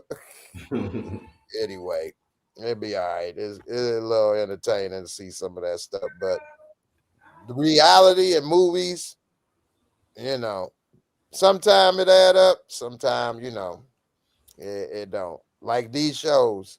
And the thing with these shows that is good, I meant to say this earlier, but how we were saying how a lot of these shows don't fill up stuff and we have a lot we thinking about or what they didn't do or whatever. In a way, that's bad, of course, but also it's kind of good because it keeps everybody talking about shows and putting plots together, and it keeps interest up in a way, you know. But then again, you know, you can still do it right and keep interest. But I mean, I like watching shows that have like a message to it. Like, yeah, I do watch the little ratchet stuff or whatever if I want to escape. But for the most part, I like watching programming that has a message behind it. Like, it was like that other movie I had watched the other day with I think it was Jack Black with Shallow Hal. Oh, Shallow Hal. I used to love that. Man, I ain't gonna lie, I was crying on that movie. I was literally crying. I was like, man, that is so true. What they be doing. I would have cried when she threw them big ass drawers on me. God damn.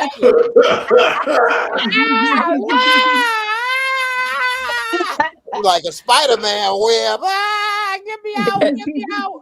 Help me. Help me. Now come on. But see, that's the day he was hypnotized, so he didn't really see no big panties. He saw small panties, but we saw the big panties. I know, right? It's funny you bring that up because it's somebody in that movie that I just recently thought about, and that's Tony Robbins. Because I was looking at YouTube and he got some new thing out, and I'm thinking, how is he still doing this? How many people really got better with this stuff? He's been doing this for like 40 years now. Does this really work? Because he was the one that hypnotized Shallow Hal, but he don't really do hypnotizing, but he does supposed to be like a motivational coach or something like that. I mean, he's been doing it for damn near 40 years now. I'm wondering, like, where's the result? Do? Like, that's one thing I wonder. What do motivational speakers do? Well, it depends on the type of motivational speaker. So I've done some motivational speaking. I would say more of an inspirational speaker. But he's trying to like coach CEOs and performance and stuff like that. Like, don't you get paid to go speak at events and shit too? Yeah, he gets paid a lot, and you got to pay a lot to see that stuff. So I just saw that just the other day on YouTube, and I remember thinking, this dude got to be a scammer. He got to be. He got to be, man. You know how many successful people? For real, do you know how many people would be in 40 years? He been on TV doing this for damn near since the 80s. That's damn near 40 years now. He been in a long time. He has. So, like, dude, you would have helped so many people by now. Like, I don't know, man. I want to know where the testimonial stories at. Like, who is the people that you actually changed their lives? Like, I want to hear their stories. Maybe 50 Cent need to come out with a documentary on him. Okay, I would love to see that. Hey, for real, I bet you Tony Robbins worth $100 million or more. I bet you. He probably shouldn't be. They're scamming on people. Just like that lady that acted like she was Jamaican. Talking about something, call me now. Come to find out she ain't really Jamaican at all. Yeah. Sitting there faking on them people out their money. But the worst part about Miss Cleo is she got ripped off. You know that, right? Yeah, I heard she was being used too by that company. Yeah, she didn't make no money off of that. And they ruined her name. Yeah, I think she made like. Hey, aren't all like psychics? Ain't all psychics what? What you say? I was gonna say, ain't all psychics like ain't they all scammers? Ain't all psychics scammers? I mean, you were there. I mean, hey, are there any psychics in the chat? Any psychics in the chat? Bro. Maybe y'all right them tarot card readers. Damn, $600 million. $600 million. I said 100. Yeah, that's AI, man. Damn, you was way off, Jay. I can't. That's why I was like, yo, you in the wrong business, Jay. You need to.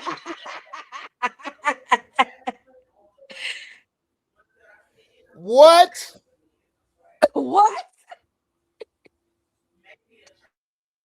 I don't even know what to say, man. That's a lot of money just to be a motivational speaker. It says here he rose to fame in the late 80s to the infomercials that promoted popular seminars and self-help books. Today, he owns 33 companies in various industries that reportedly generate a combined $1 billion in annual revenue. Boy, yeah, that man make your bank, man. That motherfucker was a walking, talking advertisement. That's all he was. Bro. For real. Good grief. And we talk about he a scammer, like shit. He a hell of a mega scammer, man. I mean, making that kind of money. $600 million. Good grief. Good grief, man. Oh, wow. I don't need that much money, bro. You don't need that much money. Boy. For real. For real, man. It's just getting insane out here. You could do too much with. I wonder how much of that money he donating. $5. They don't. Ain't no telling what they. Man, I don't know. That's a whole scam too, because they can set up foundations and then be like, "I'm donating $50 million to the Tony Robbins Foundation," or "I'm donating $50 million to the Better Health Foundation," and then he just happened to be on the board of that, or they set it up, and then the $50 million go in there, and then it got to go through because you pay for staff and then all that, and then it just go back into them, and they give away out of the 51 $1 million or $5 million. Favorite, there's no telling how to, man. Oh wow. I know, right? They are the real big crooks these days. The Nino Brown stuff, I don't even think that can happen today, really, no more. I don't know. I don't know. Somebody taking over a whole project like in The Wire? I definitely don't think that could be the way, like the Carter or the Wire. I don't think, not that obvious, but just a drug dealer to make $1 million, let alone $1 million a week. Yeah, like where would they make, unless they are hidden? They like a Donald Trump real estate mogul that's helping move this stuff, and then they're getting the money. They selling the keys to the lower level dudes, but after that, ain't nobody else getting that like that. Only way you making it over there. Go ahead, Grand. Only way you making that type of money without the feds knowing is with the feds knowing. Like you're not gonna be able to move that type of weight nowadays without them knowing that, because it's too much shit. Like I think so. We just said what we said about the phones, about the track phones and shit. Like you can't even get fucking throwaway phones like that. Right. So, and you see, they going around blowing up boats and shit. And that was fake. Speaking of that, they done went and invaded. Oh my goodness, Venezuela and took the president. Now, I know some people probably wondering how did they do that so easy in a way, without like the people protecting them and stuff, like a big war, like, oh, we're gonna fight for the president. But their economy got messed up. I'll do a short example, talk about it, but I mean, I ain't an expert. But Venezuela got the largest oil reserves in the world, even more than Saudi Arabia. And their whole economy after Chavez died, I believe, they already had a majority oil economy. And as long as oil was around $100 a barrel, they had enough money to buy anything they wanted, whether it was vegetables or import or whatever. So they kind of stopped with a lot of the manufacturing jobs and things that a normal country do, stop producing their own food as much and other things. Everybody had enough money, they could buy, do whatever, country can import stuff. Then as prices of gas go down and then inflation is happening with them, then what they would do is take more money because the country owns the oil production, you know, the gas. They own it. It's not like BP or Amoco where a private company own it. The Venezuela government is controlling it. And so what they was doing was taking money from there to pay for other stuff.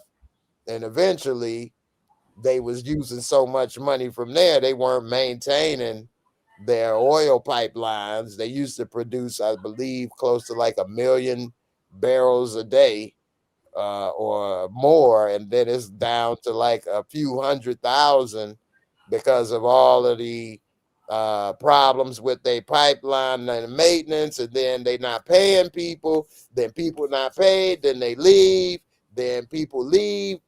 They can't pay more people. The doctors can't get paid. Some doctors get paid $6 a day.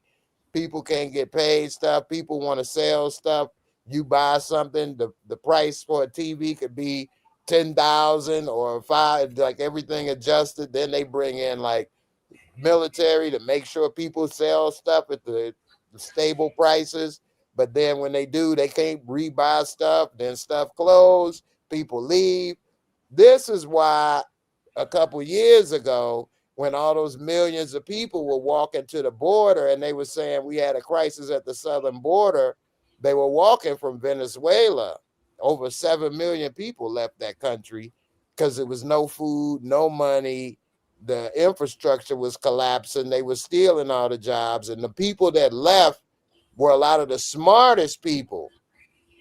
They tried to say a lot of the people were the dumbest or the criminals, but it was a lot of the people that had means and had brains and left. A lot of the oil pipeline people, doctors, all kind of people. Now, of course, bad people may have been mixed in there too, of course. But remember when all them people was walking and they had kids and all of that? Well, that's where that was from. And then they left, and now you got fewer people, and not only fewer people, but they not as smart either. Say if all the doctors and lawyers and you know, electricians and people that do stuff in this country left and went to another country, then we gonna just put people in them jobs, but they're not really that good at it. They're not really that smart at it. Sort of like this administration. You put Cash Patel. Is he really the FBI? Like, do they really know what they doing? You know? No, hell no. Yeah. Nah, but they know where that good dope is, though. The motherfuckers be off that pack. Exactly. What you say, Grant? So they know where that good dope is, though. They be off that pack in that motherfucker. Yeah, right. They Hey, sure know where that shit is at. Hey, he be looking at the camera like this. Yeah. Okay, Just like they do. Just like they do where they put.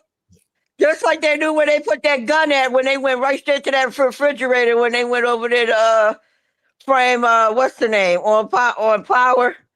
Remember they went up in that dude's house and they saw that gun up in the refrigerator. Oh, you talking about Stacy Marks? Yeah, and I'm like, damn, how the hell you knew exactly where the damn shit was at? Mm-hmm. But that's how it be. Like, that's how you know somebody done said something. Because how the hell they knew of all places in that house where the murder weapon was at inside the refrigerator? Mm-hmm. Hey, one more joke about Cash Patel. What's that? I saw this before and after picture of him on like Instagram or Twitter, before and after. Before he got the director job and after. And it's like he took the before picture, he like this. And then after he like his eyes was like blue. And the caption was like, they got to him. He like boy. That motherfucker was so high. He told Charlie Kirk, he sent me Valhalla. I'm like, where is that even at? So is Valhalla even in the Bible, nigga? Where we going? That fool thought he was a Viking. He gonna sit him on a Viking funeral. God of War, Ragnarok ass goofy. And that's what I don't understand. Like, how the hell they finding baggies inside the White House? Like, who over there getting high inside the White House? His eyes tell it all. It wasn't me, but I'll investigate. I'll look into it. I'll find out. For real. Nah. I mean, I think they should have drug testers, man. They tell everybody else to have drug testers and stuff, you know. Like, why can't politicians have drug testers? That's a good point. I remember losing a couple jobs when I was younger for drug tests. One of them, I didn't even take the test. It was a really good job, too. And my mom got me the job. It was for the state of Illinois. I could have made a lot of money because I was only, 19. And that was a job for the state of Illinois. So, hell, in 20 years, you could retire. I could have been, 39 with a pension and all kind of stuff. But, I mean, I ain't necessarily want to be a government worker. But anyway, she took me to see the boss of the whole thing. And he's like, all right, you ready? We got you the job. Like, I mean, it was really a walkthrough. She had it all set up. And it was like, all right. Wow. I know. And he was like, ready to take the test? And I was like, nah, I can't take it. And she was like, she looked at me so shocked and surprised. But she was like, no. Like, I was so embarrassed. She told me that later. I was like, damn, well, I thought you'd be more embarrassed if I took it and come back and say fail. Exactly, right?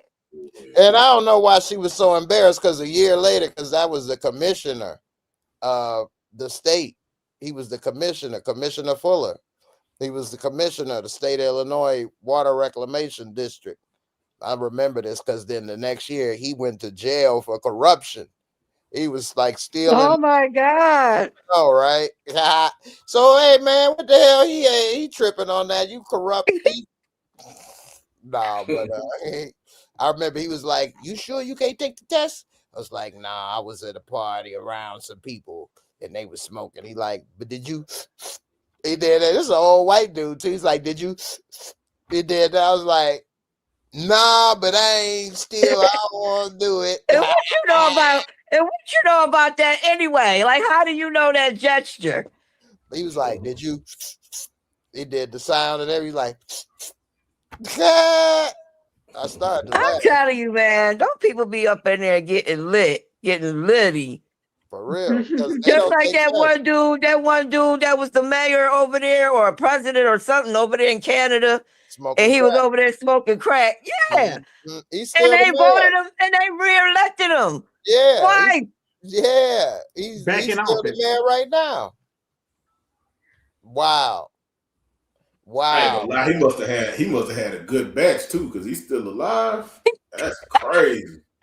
Yeah, that loud pack, Steve. Yeah, good shit. He's smoking on that diamond pack. You know, motherfucker has some real good pure shit. If they still alive, walking around to this day, it's like, oh shit. Yeah, that shit was good right there, wasn't it? Yeah, he actually had some real good stuff because he fat as hell. So, damn. Yeah, fat crackhead, man. That's what I'm saying. How you gonna be fat and a crackhead? That's what I'm like. Ain't you supposed to lose weight or something? He eats steak with his crack. Right. Yeah. Man, I'm about to look him up. I'm gonna put dope, in dope is crack. good to him. Ah, I'm gonna type crackhead mayor of Canada. See what it is. Before we It get might get him confused with the other one, the Barrett guy from DC. Remember him? Marion Barry. He died now. He got But that the final way place. the way they trapped him off though was crazy though. Like, come on, you didn't know that was a setup? Hell no, he didn't, boy. I remember that. So I don't know. Maybe some of y'all that ain't maybe as old as us may not remember, but Marion Barry was a black mayor of DC, and he used to get hookers in the hotel room and bang and smoke crack all the time. And the police did an undercover sting, and they had hidden cameras. So they even put this on the news, and you could see him smoking crack with hookers in the hotel room and all kind of stuff. And he got reelected too. Say it. He went to jail though, and after he got out of jail, he got reelected or something like that. He must have had a hell of a campaign manager. I think people like people that's real. Yeah. You know, it's related. He said, yeah. Hey, man, I had crackhead on my car all the time. I vote for your ass. Man, let them And this is why Trump got elected. Unfortunately. Unfortunately. Yeah, because Elon Musk. Yeah, it's too Elon many Musk has people the voting machine.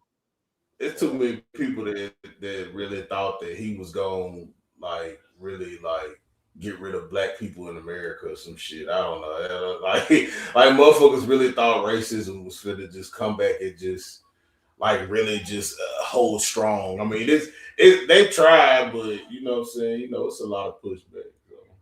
Well, they doing something stupid as well. I just explained Venezuela. What they think gonna happen if all the blacks and Hispanics left this country? Exactly. Right. What they ain't gonna do all this stuff. They ain't got to. You're gonna lose all. You know the service industry gonna be in the basement. I got a lot of foreigners here that can't hear you. Say a lot of foreigners. What? So we got a lot of foreigners here too, though, man. That kind of buy into like the American way, the American dream, and stuff like that. Oh yeah, and also they wouldn't mind sticking around and staying in. All of this is by design, man. Big corporations make it hard for you to be a legal citizen through immigration and back all this stuff up so that they can keep class of people available for cheap labor. It's the history of America. And so, because don't you think if they really wanted to do it right, you could simplify the process or hire more immigration lawyers or judges or all of that stuff? They just put all that money for ICE. You can hire people to round them up. You can't hire people to process these applications. And this is what I'm talking about, Jay. Like, they got all this money to be doing all this, paying ICE officers to round up immigrants. But every time when you bring up the subject of reparations, they always playing dumb, like they don't know what we talking about. Oh, what you say? Oh, we ain't got this. Oh, we need a study for this. We need a study for that. Nah, man, you didn't need no study when you sent all that money over there to Venezuela or Ukraine. Yeah. You ain't need no study there. I know. Well, all I'm saying is, look, man, just put the check, man. Like, you already know what it is. You know what I'm saying? And this is why I keep trying to tell people, use your voting power, okay? But it is what it is. You know, I had a conversation. I'm about to tell y'all something that y'all probably ain't heard from reparations. Here's a new thing. Because Maryland just passed some reparations over there. I'm not talking about that. I'm saying if we as a country, if they gave black folks reparations, I think that would be one of the worst things that could happen. And the reason why is this: jealousy. Right now it's a big, the whole reason that this racism is erupting is a lot of people blame immigrants or blacks, or they drive, look at them, they got a Lexus, or they got this, somebody gate. So like they all think you doing better and you shouldn't be. They'll take it, they'll rob you, they'll get you deported, this, and it's like a jealousy. Oh, you doing this. Like they feel if you are driving good or living good and you a person of color or something, you must have got a handout, or you a DEI, or you this or that, and da, da, da, da, da, da. It ain't that you smart or worked hard or did this or that. So if you did get reparations, they'd be trying to rob people. I just think it would be horrible. The hatred would erupt, the jealousy would. It don't even have to be monetary, though. That's You what I'm don't, saying, Jay. you, Like it you don't have don't, to you don't look at necessarily be the. monetary. You Don't don't, get me wrong. I'm not against it. I think it should be monetary, and I think say, it should happen. But I think I'm it gonna would be say horrible. you don't know, you don't think of the other side of it, like where it could create jobs, because that's been the thing where the generational gap has always been an issue. It's like it's always seemed like it's one group of people that have been able to benefit off the generational gap. You know what I'm saying? The generational wage gap. So like if I we could agree. get that type of money, if we could get that type of money to, create jobs and create businesses and stuff like that, I'm not saying it'll be like Tulsa, Oklahoma, I but think they are haters, man. I agree. Don't get me wrong. yeah, I think it's needed. I agree with all of that. I just think, yeah. like a thing with Obama, I think after he got elected, if he never got elected, Trump couldn't have got elected. But that racist, Occupy Wall, everything, it just like these people, man, I don't know, man. Jay, if they gave me some reparations, trust and believe, I won't be spending in this country. I'll take my money and get the hell up out of here, for real. I'll go where I'm appreciated at. Like America's not the only place you can come up at. So, but see, that's the propaganda, though. America has its advantages, you know what I'm saying? But it also has a lot of disadvantages, too. Well, here's the thing. You can go somewhere else, and it's easy to do that if you already have money. But if you don't have no money, it ain't that easy. You're going to have to work somewhere else in another country and live and language. I'm not saying it's not doable, but it's not as easy. But if you got money, hey, you good. You can buy what you need. You don't got to work somewhere. You can pay for stuff. You can get the help. You can do whatever. So that's the key. I'll live anywhere else too if I got some money. But until then, I'm kind of stuck. And that's how I think that's the majority of how people feel. Like we feel like we in the Matrix. Yeah. But also, I think reparations should have happened a long time ago. Like it should have happened during Reconstruction. And that's the bad part about Lincoln dying, is that it didn't happen. And so much has happened since then that it's just getting harder, and people are getting more hateful and jealous now. And if blacks, if we all got something, I'm not saying this is bad, but people would post pictures or say this or do that. They are haters, man. And they are haters, bro. Oh my goodness. And the crazy part is like it's affecting all like areas, like in housing and education and healthcare. Like I saw the video where the one lady, she was pregnant and she in pain and she telling like she need help, and the nurse talking to her like, yeah, I know you heard about that story. I saw that video, and he took her in the car and had the baby. Yeah. Nah, we would have squirted that baby on the floor in the hospital. Clean it up, I ain't taking my damn woman in the car in the front seat squeezing no damn man. These draws coming out right here in the lobby. Right now. Yeah, either you about to get a bed or we about to make a mess in this month. Like, you know what I'm saying? But DeMarcus Vaughn came with a good ass question. And I know my answer already, but I do too. DeMarcus said, If y'all had reparations, would y'all go live in Africa? What about you, Encouraging Warrior? You going to Africa? Yeah, I think I would consider following the Tasha K route. Tasha K live in Africa? Yeah, she do. What? That's how come she avoiding that paying Cardi B that money. I was just about to ask that next. What? Well, I have also looked at video. I look at a lot of different stuff.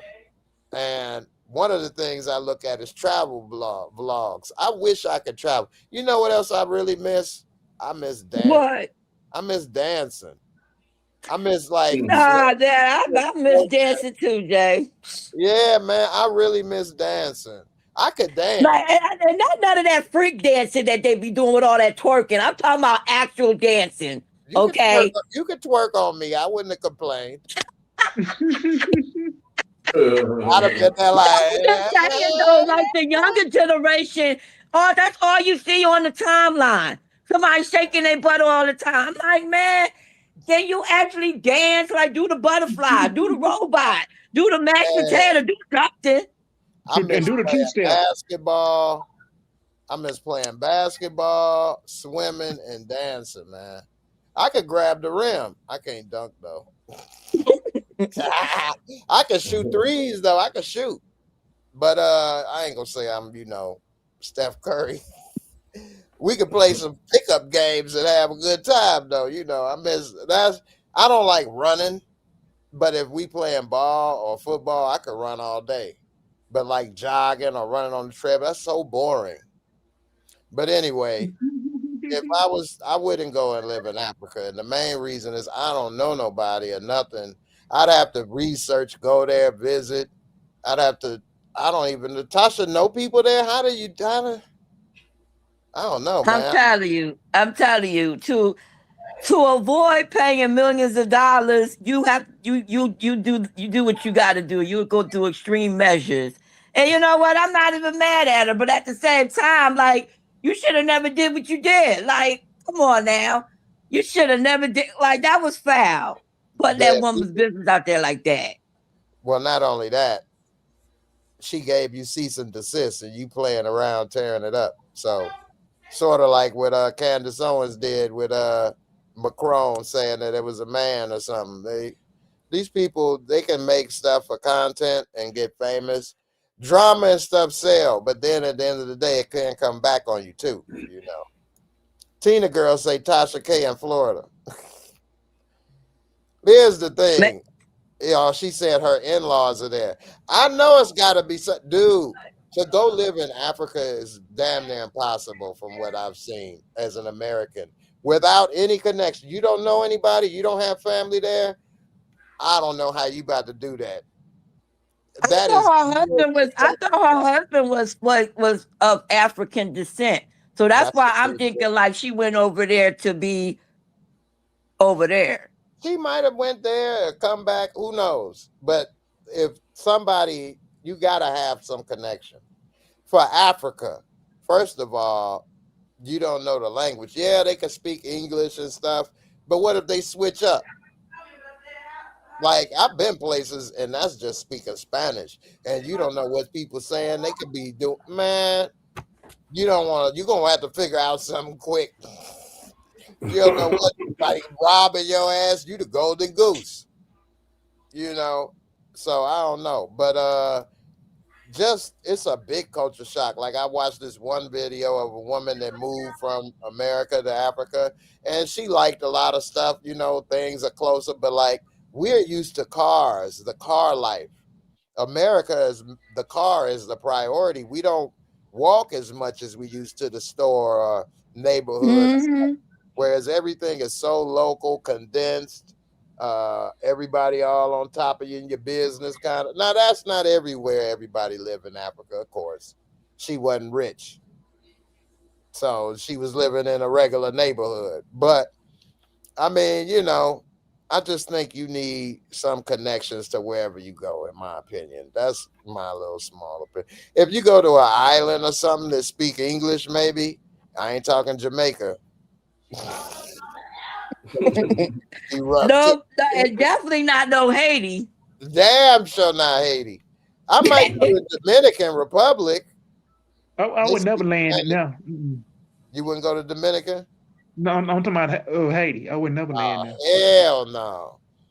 Yeah, them Haiti, they do not play over there. No, not Haiti. I may go to Dominican. I may go to some other Virgin Islands or something. Some islands. I'll go to Panama, but that's because of my mom there.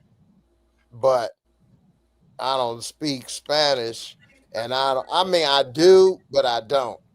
You know what I mean? I'm not gonna go to a whole. Although they speak English there, you gotta drive and go. It's just that's a big difference in culture So shock. didn't you say your mom is from Panama? Yeah, she lived there. Have you ever been over there? Yeah, I've been there about 3 or 4 times. I was thinking of going next month.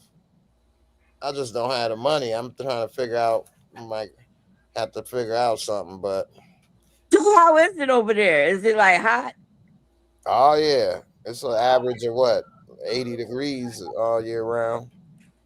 It's in Central America, so yeah, they always had their winter time is the rainy season. It just rain and be humid, but it don't get lower than like 70 degrees. But you know, The one thing I can't stand is them damn big ass mosquitoes, though. it is some mosquitoes and lizards. And them damn flying cockroaches. Oh my God, I would be screaming like a baby. Man, I'm gonna tell you, I was in the hood.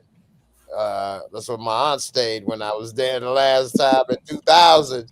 And their windows was, cinder blocks, but there was a design in the cinder block, and that was the window. It was open.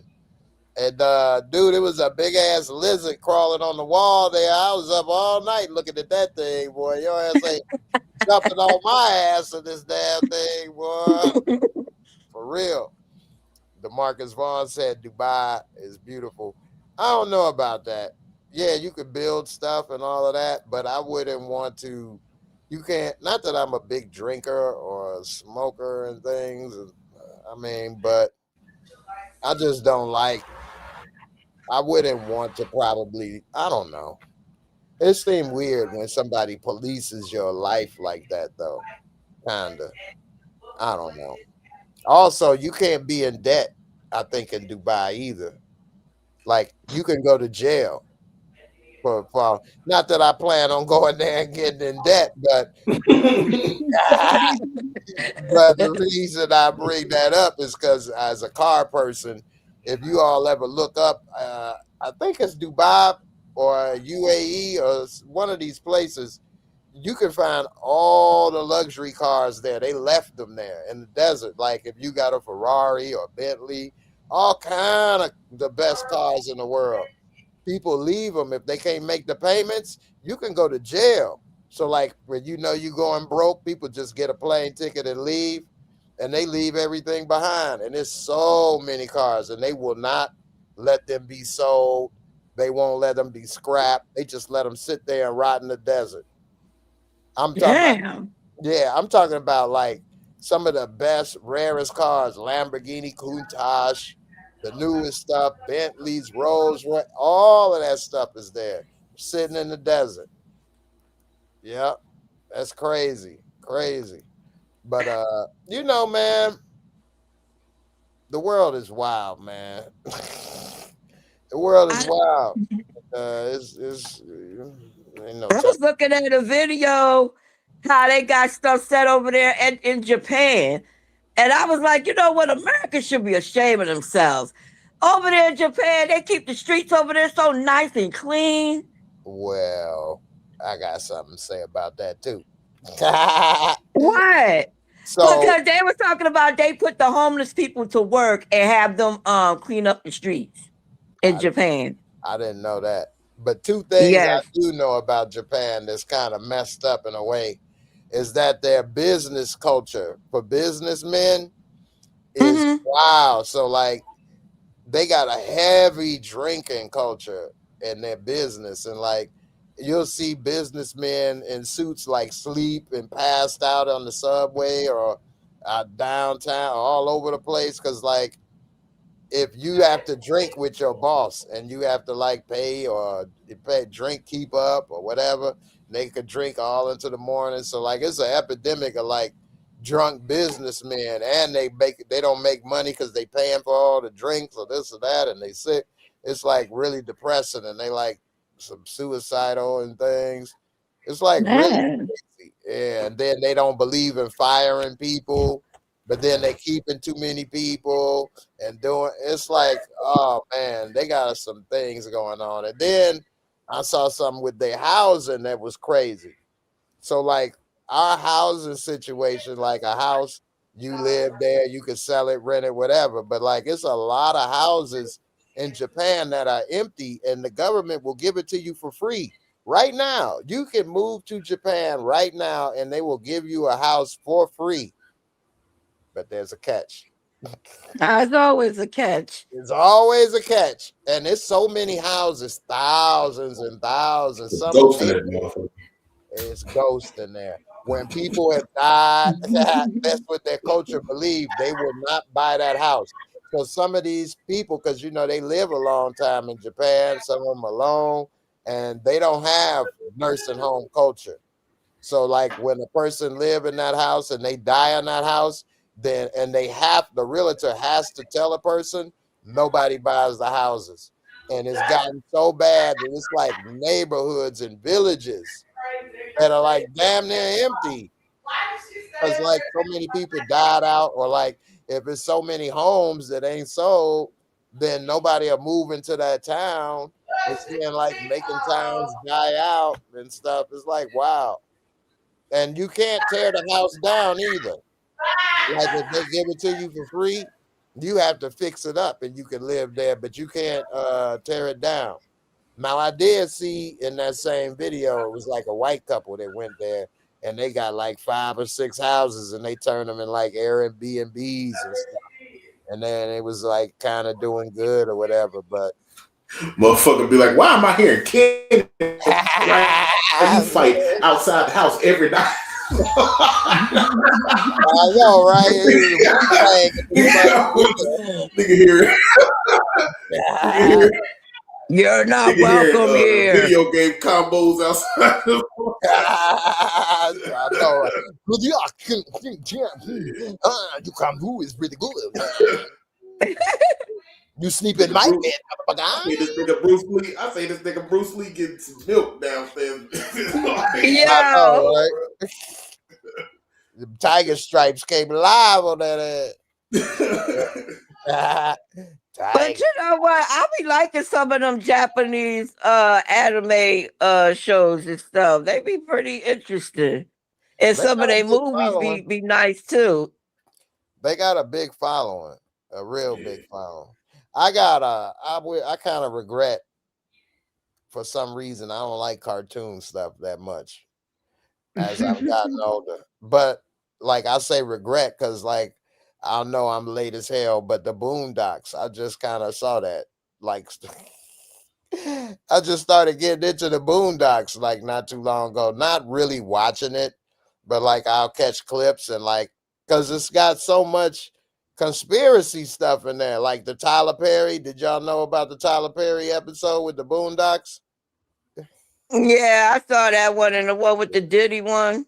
Yeah. So like I'm like, damn, this show was good. I should have watched this when it was out. Somebody said, "Is Steve sleep? Is you sleeping, Steve?"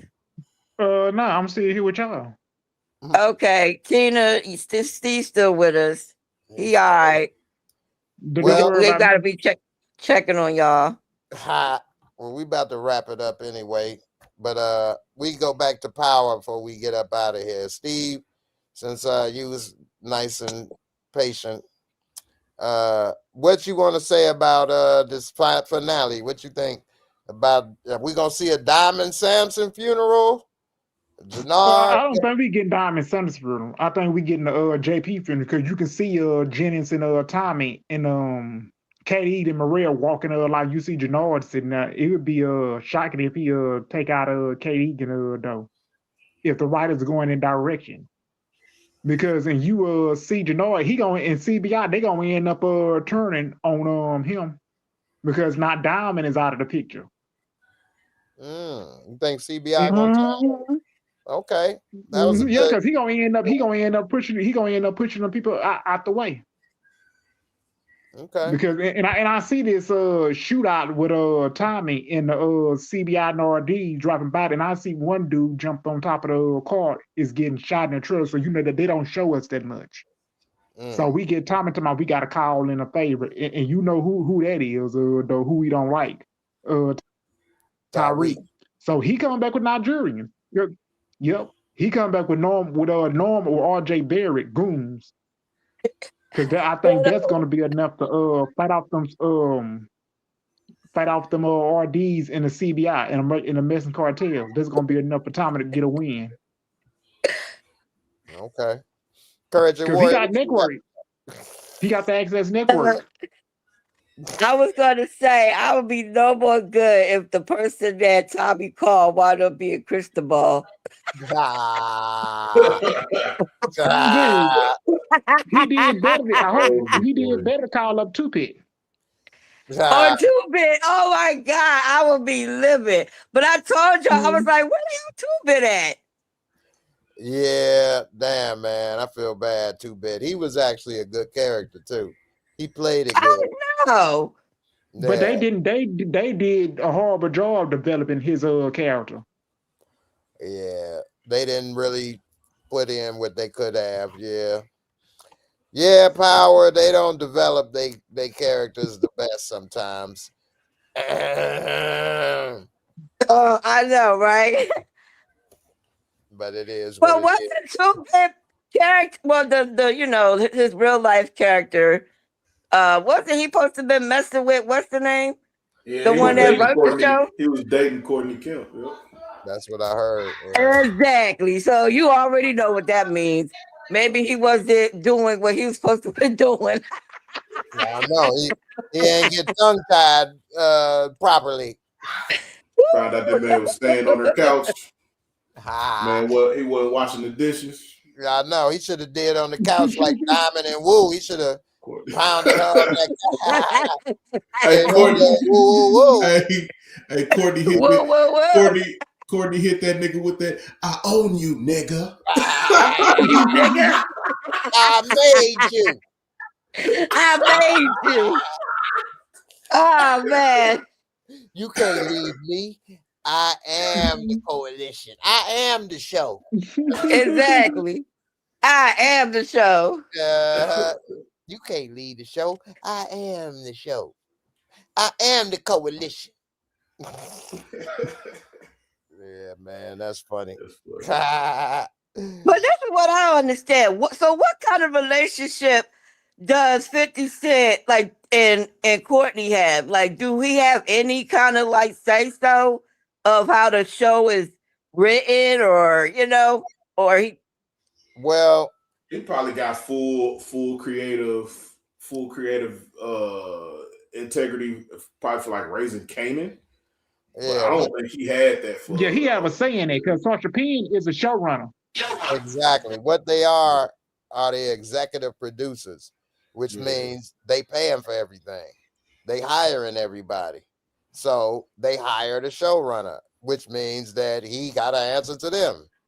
And so if they like, hey, we don't like the direction of this, or we don't like this script, or change this, or whatever, then he'll do that and talk to the writers or whatever. But they hire that. They got to hire the accountants.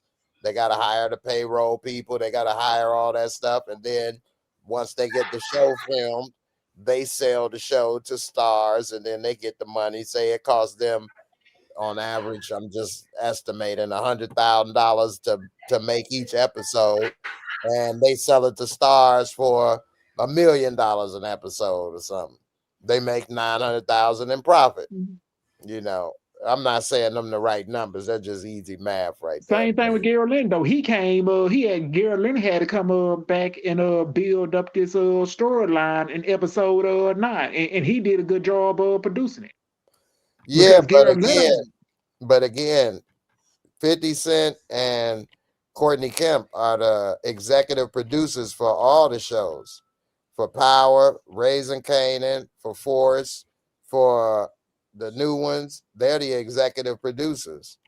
And it's written by. So it says created by, meaning Courtney Kemp created it, and the characters are based off of that. So she's not writing for the shows anymore, but because they're using characters that she created, she still gets a writing credit to a certain extent and more money because you're using my intellectual property I created, and then they use that money to sell the show and all that. But yeah. One thing I didn't like is like how you gonna get us souped up thinking that y'all gonna come out with Power Influence.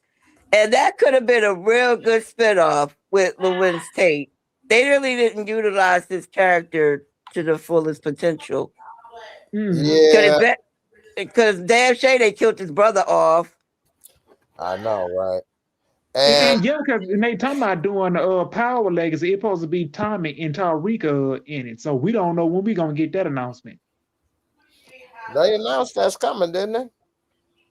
No, we ain't got the announcement yet because I've been looking it up, but ain't nobody said nothing.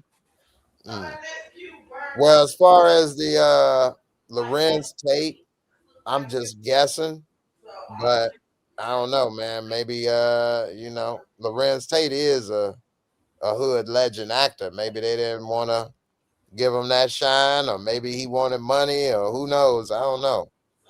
I mean, his star has died down some from when he was making all those movies when he was younger, but I think he still got name recognition, but I don't know. And Power Legacy would have Tariq and Georgia Secor in it, and then he would be joined to build a new criminal empire entering parish in New York City, facing new challenges.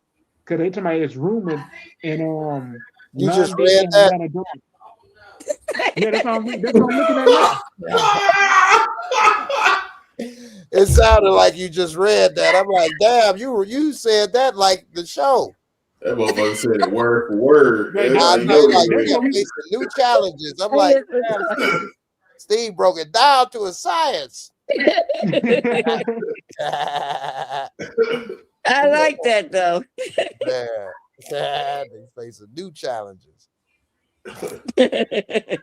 All right, they do be facing some challenges though. You ain't lying. They create them themselves though, but I guess that's how it go. Grand, you want to say something before we wrap it up? Get up out of here. Anything about the show? Just hope the show is good, man. That's all I can really say, man. We got a whole nother week to wait out before we can watch it. So yeah, I know, right? I'll come back and make some more videos and chop it up. Yeah, when does it come back on? 16th.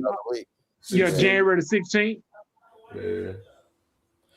I'm thinking. I know, right? As far as this show, I will say for selfish reasons, I hope they stay in Chicago. So I can get out and come see you, Tommy. But I don't know, man. They kind of got it in a way where I guess Tommy may have to leave and be on the run. I don't know. Yeah, because the Fed's gonna be covered after him. That's like Kane. He on the run out of New York City. He probably gonna be heading to Georgia. I did want to say the point I was gonna make about the Feds with Bobby Marks and all of them. All that evidence that they got for Stacey Marks' death now, bro. All that shit is inadmissible because saying is dirty. Bobby done found that shit out and he pulled that phone from so you can't even solve your wife's murder the right way. No. For real, he done compromised it from the get-go. Yeah. And he over here giving it to Sang like an idiot. Why would you give him the phone? You could have kept calling Tommy and harassing him. Oh, why didn't he just give the phone to Internal Affairs? I wouldn't have did that. I'd have just kept calling Tommy and harassing him. I know you a bitch. Man, Tommy would have disconnected that daggone phone. I'd have been harassing her. You white devil, I'ma kill you. I done said whatever to make him make a move or mess up or piss him off. Why would he even answer the phone? Like, why even entertain that, Tommy? You know it ain't Stacy because you done unkilled her. That's why I I didn't kept messing understand with that him. either. I know. That's why I kept messing with him till he stopped answering the phone, I guess. For real, it takes two people to argue. Then I'd have been texting him, "Oh, you ain't gonna pick up the phone, bitch. You a coward." Now you sounding like a scorned lover. You I keep know, texting me. I am. You killed my boo. Yo, boo, wasn't that your ex boo? See, paperwork wasn't finalized yet. I mean, wasn't she trying to make it work though? Wasn't she trying to reconcile the marriage because of the mayor thing? Nah, at first, and then when he asked her, she gave up real quick. He was like, "Hey, if this ain't about the mayor, let's do it." And she was like, "Oh, well, forget it." Basically, she wasn't even being sincere. Mm-hmm. Nah, she still. I'm sure he ain't wanted to die though. Oh, you chose the mayor over me? Die. No. But yeah, man, my last little predictions of this, man, is damn, man. I'ma say I think D-Mac may die, man. I'm gonna go out on a limb. I think if he gets away with all of this stuff, living this wild life, I don't know, man. I got a feeling he probably won't do it, but he should. You gonna say? You know, if D-Mac die, they got to keep Genesis alive. Keep who? Oh, Genesis. Yeah. Yeah, but Jay, if Tariq shows up and take Jenard out, you know D-Mac gonna be mad at him for coming into Chicago helping on Tommy. Mm-hmm. If is Raheem gonna die? He should. Jenard is gonna be unaliving him. Yeah, I think he could say he was hiding, taking cover, but he gonna be like, "You ain't shoot back." He gonna be like, "Well, I didn't get my opening," or he could be like, "I did, you just didn't see." That'll be corny. I did shoot back, you just didn't see that part. That'd be corny. Be like, man, I seen Shanti. I ain't want to shoot your girl in front of you, bro. Wow. Well, thank you. He'd be like, "Man, shoot that beat." No, he gotta go actually, because unless them dudes drank poison water, they gonna get up and be like, "Hey, man, after he gave us the water, we fell out and then we got shot up in here." Like, then he gonna be like, "Yeah, ain't my fault y'all was sleeping on the job." How you gonna explain that? You can't explain that. So either he can't come back there or he dead man. Who killed Ortega? Huh? Who killed Ortega? That's a good one. They got a lot of people to drop. They probably will have Miguel do it. Probably trying to say, "You tried to come for my family or my sister." They may have Miguel do it just because we ain't seen him do nothing really lately. I ain't seen Miguel drop a body. I seen him coming in shooting right along with Tommy and Shanti in the back. We got to think about it too, that there's gonna be some people that's gonna stay alive, because even that's what they were saying. Like, the people that stay alive is setting up for them to be in legacy. So it's gonna be some people. Please don't let it be Vic and Legacy. Please don't. Please no Vic. Well, please let him stay in Chicago. Yeah, right. Because I do not need to see them in the spinoff. Nah, I don't want to see Jenard either. Vic the Dick, he got that dick, boy. He done made old girl quit her job and write a story about it. Hop on the plane. Dick, boy, he laying that physique. He said she did the opposite of Harlem Nights. She called her job, "I ain't never coming back." That's crazy.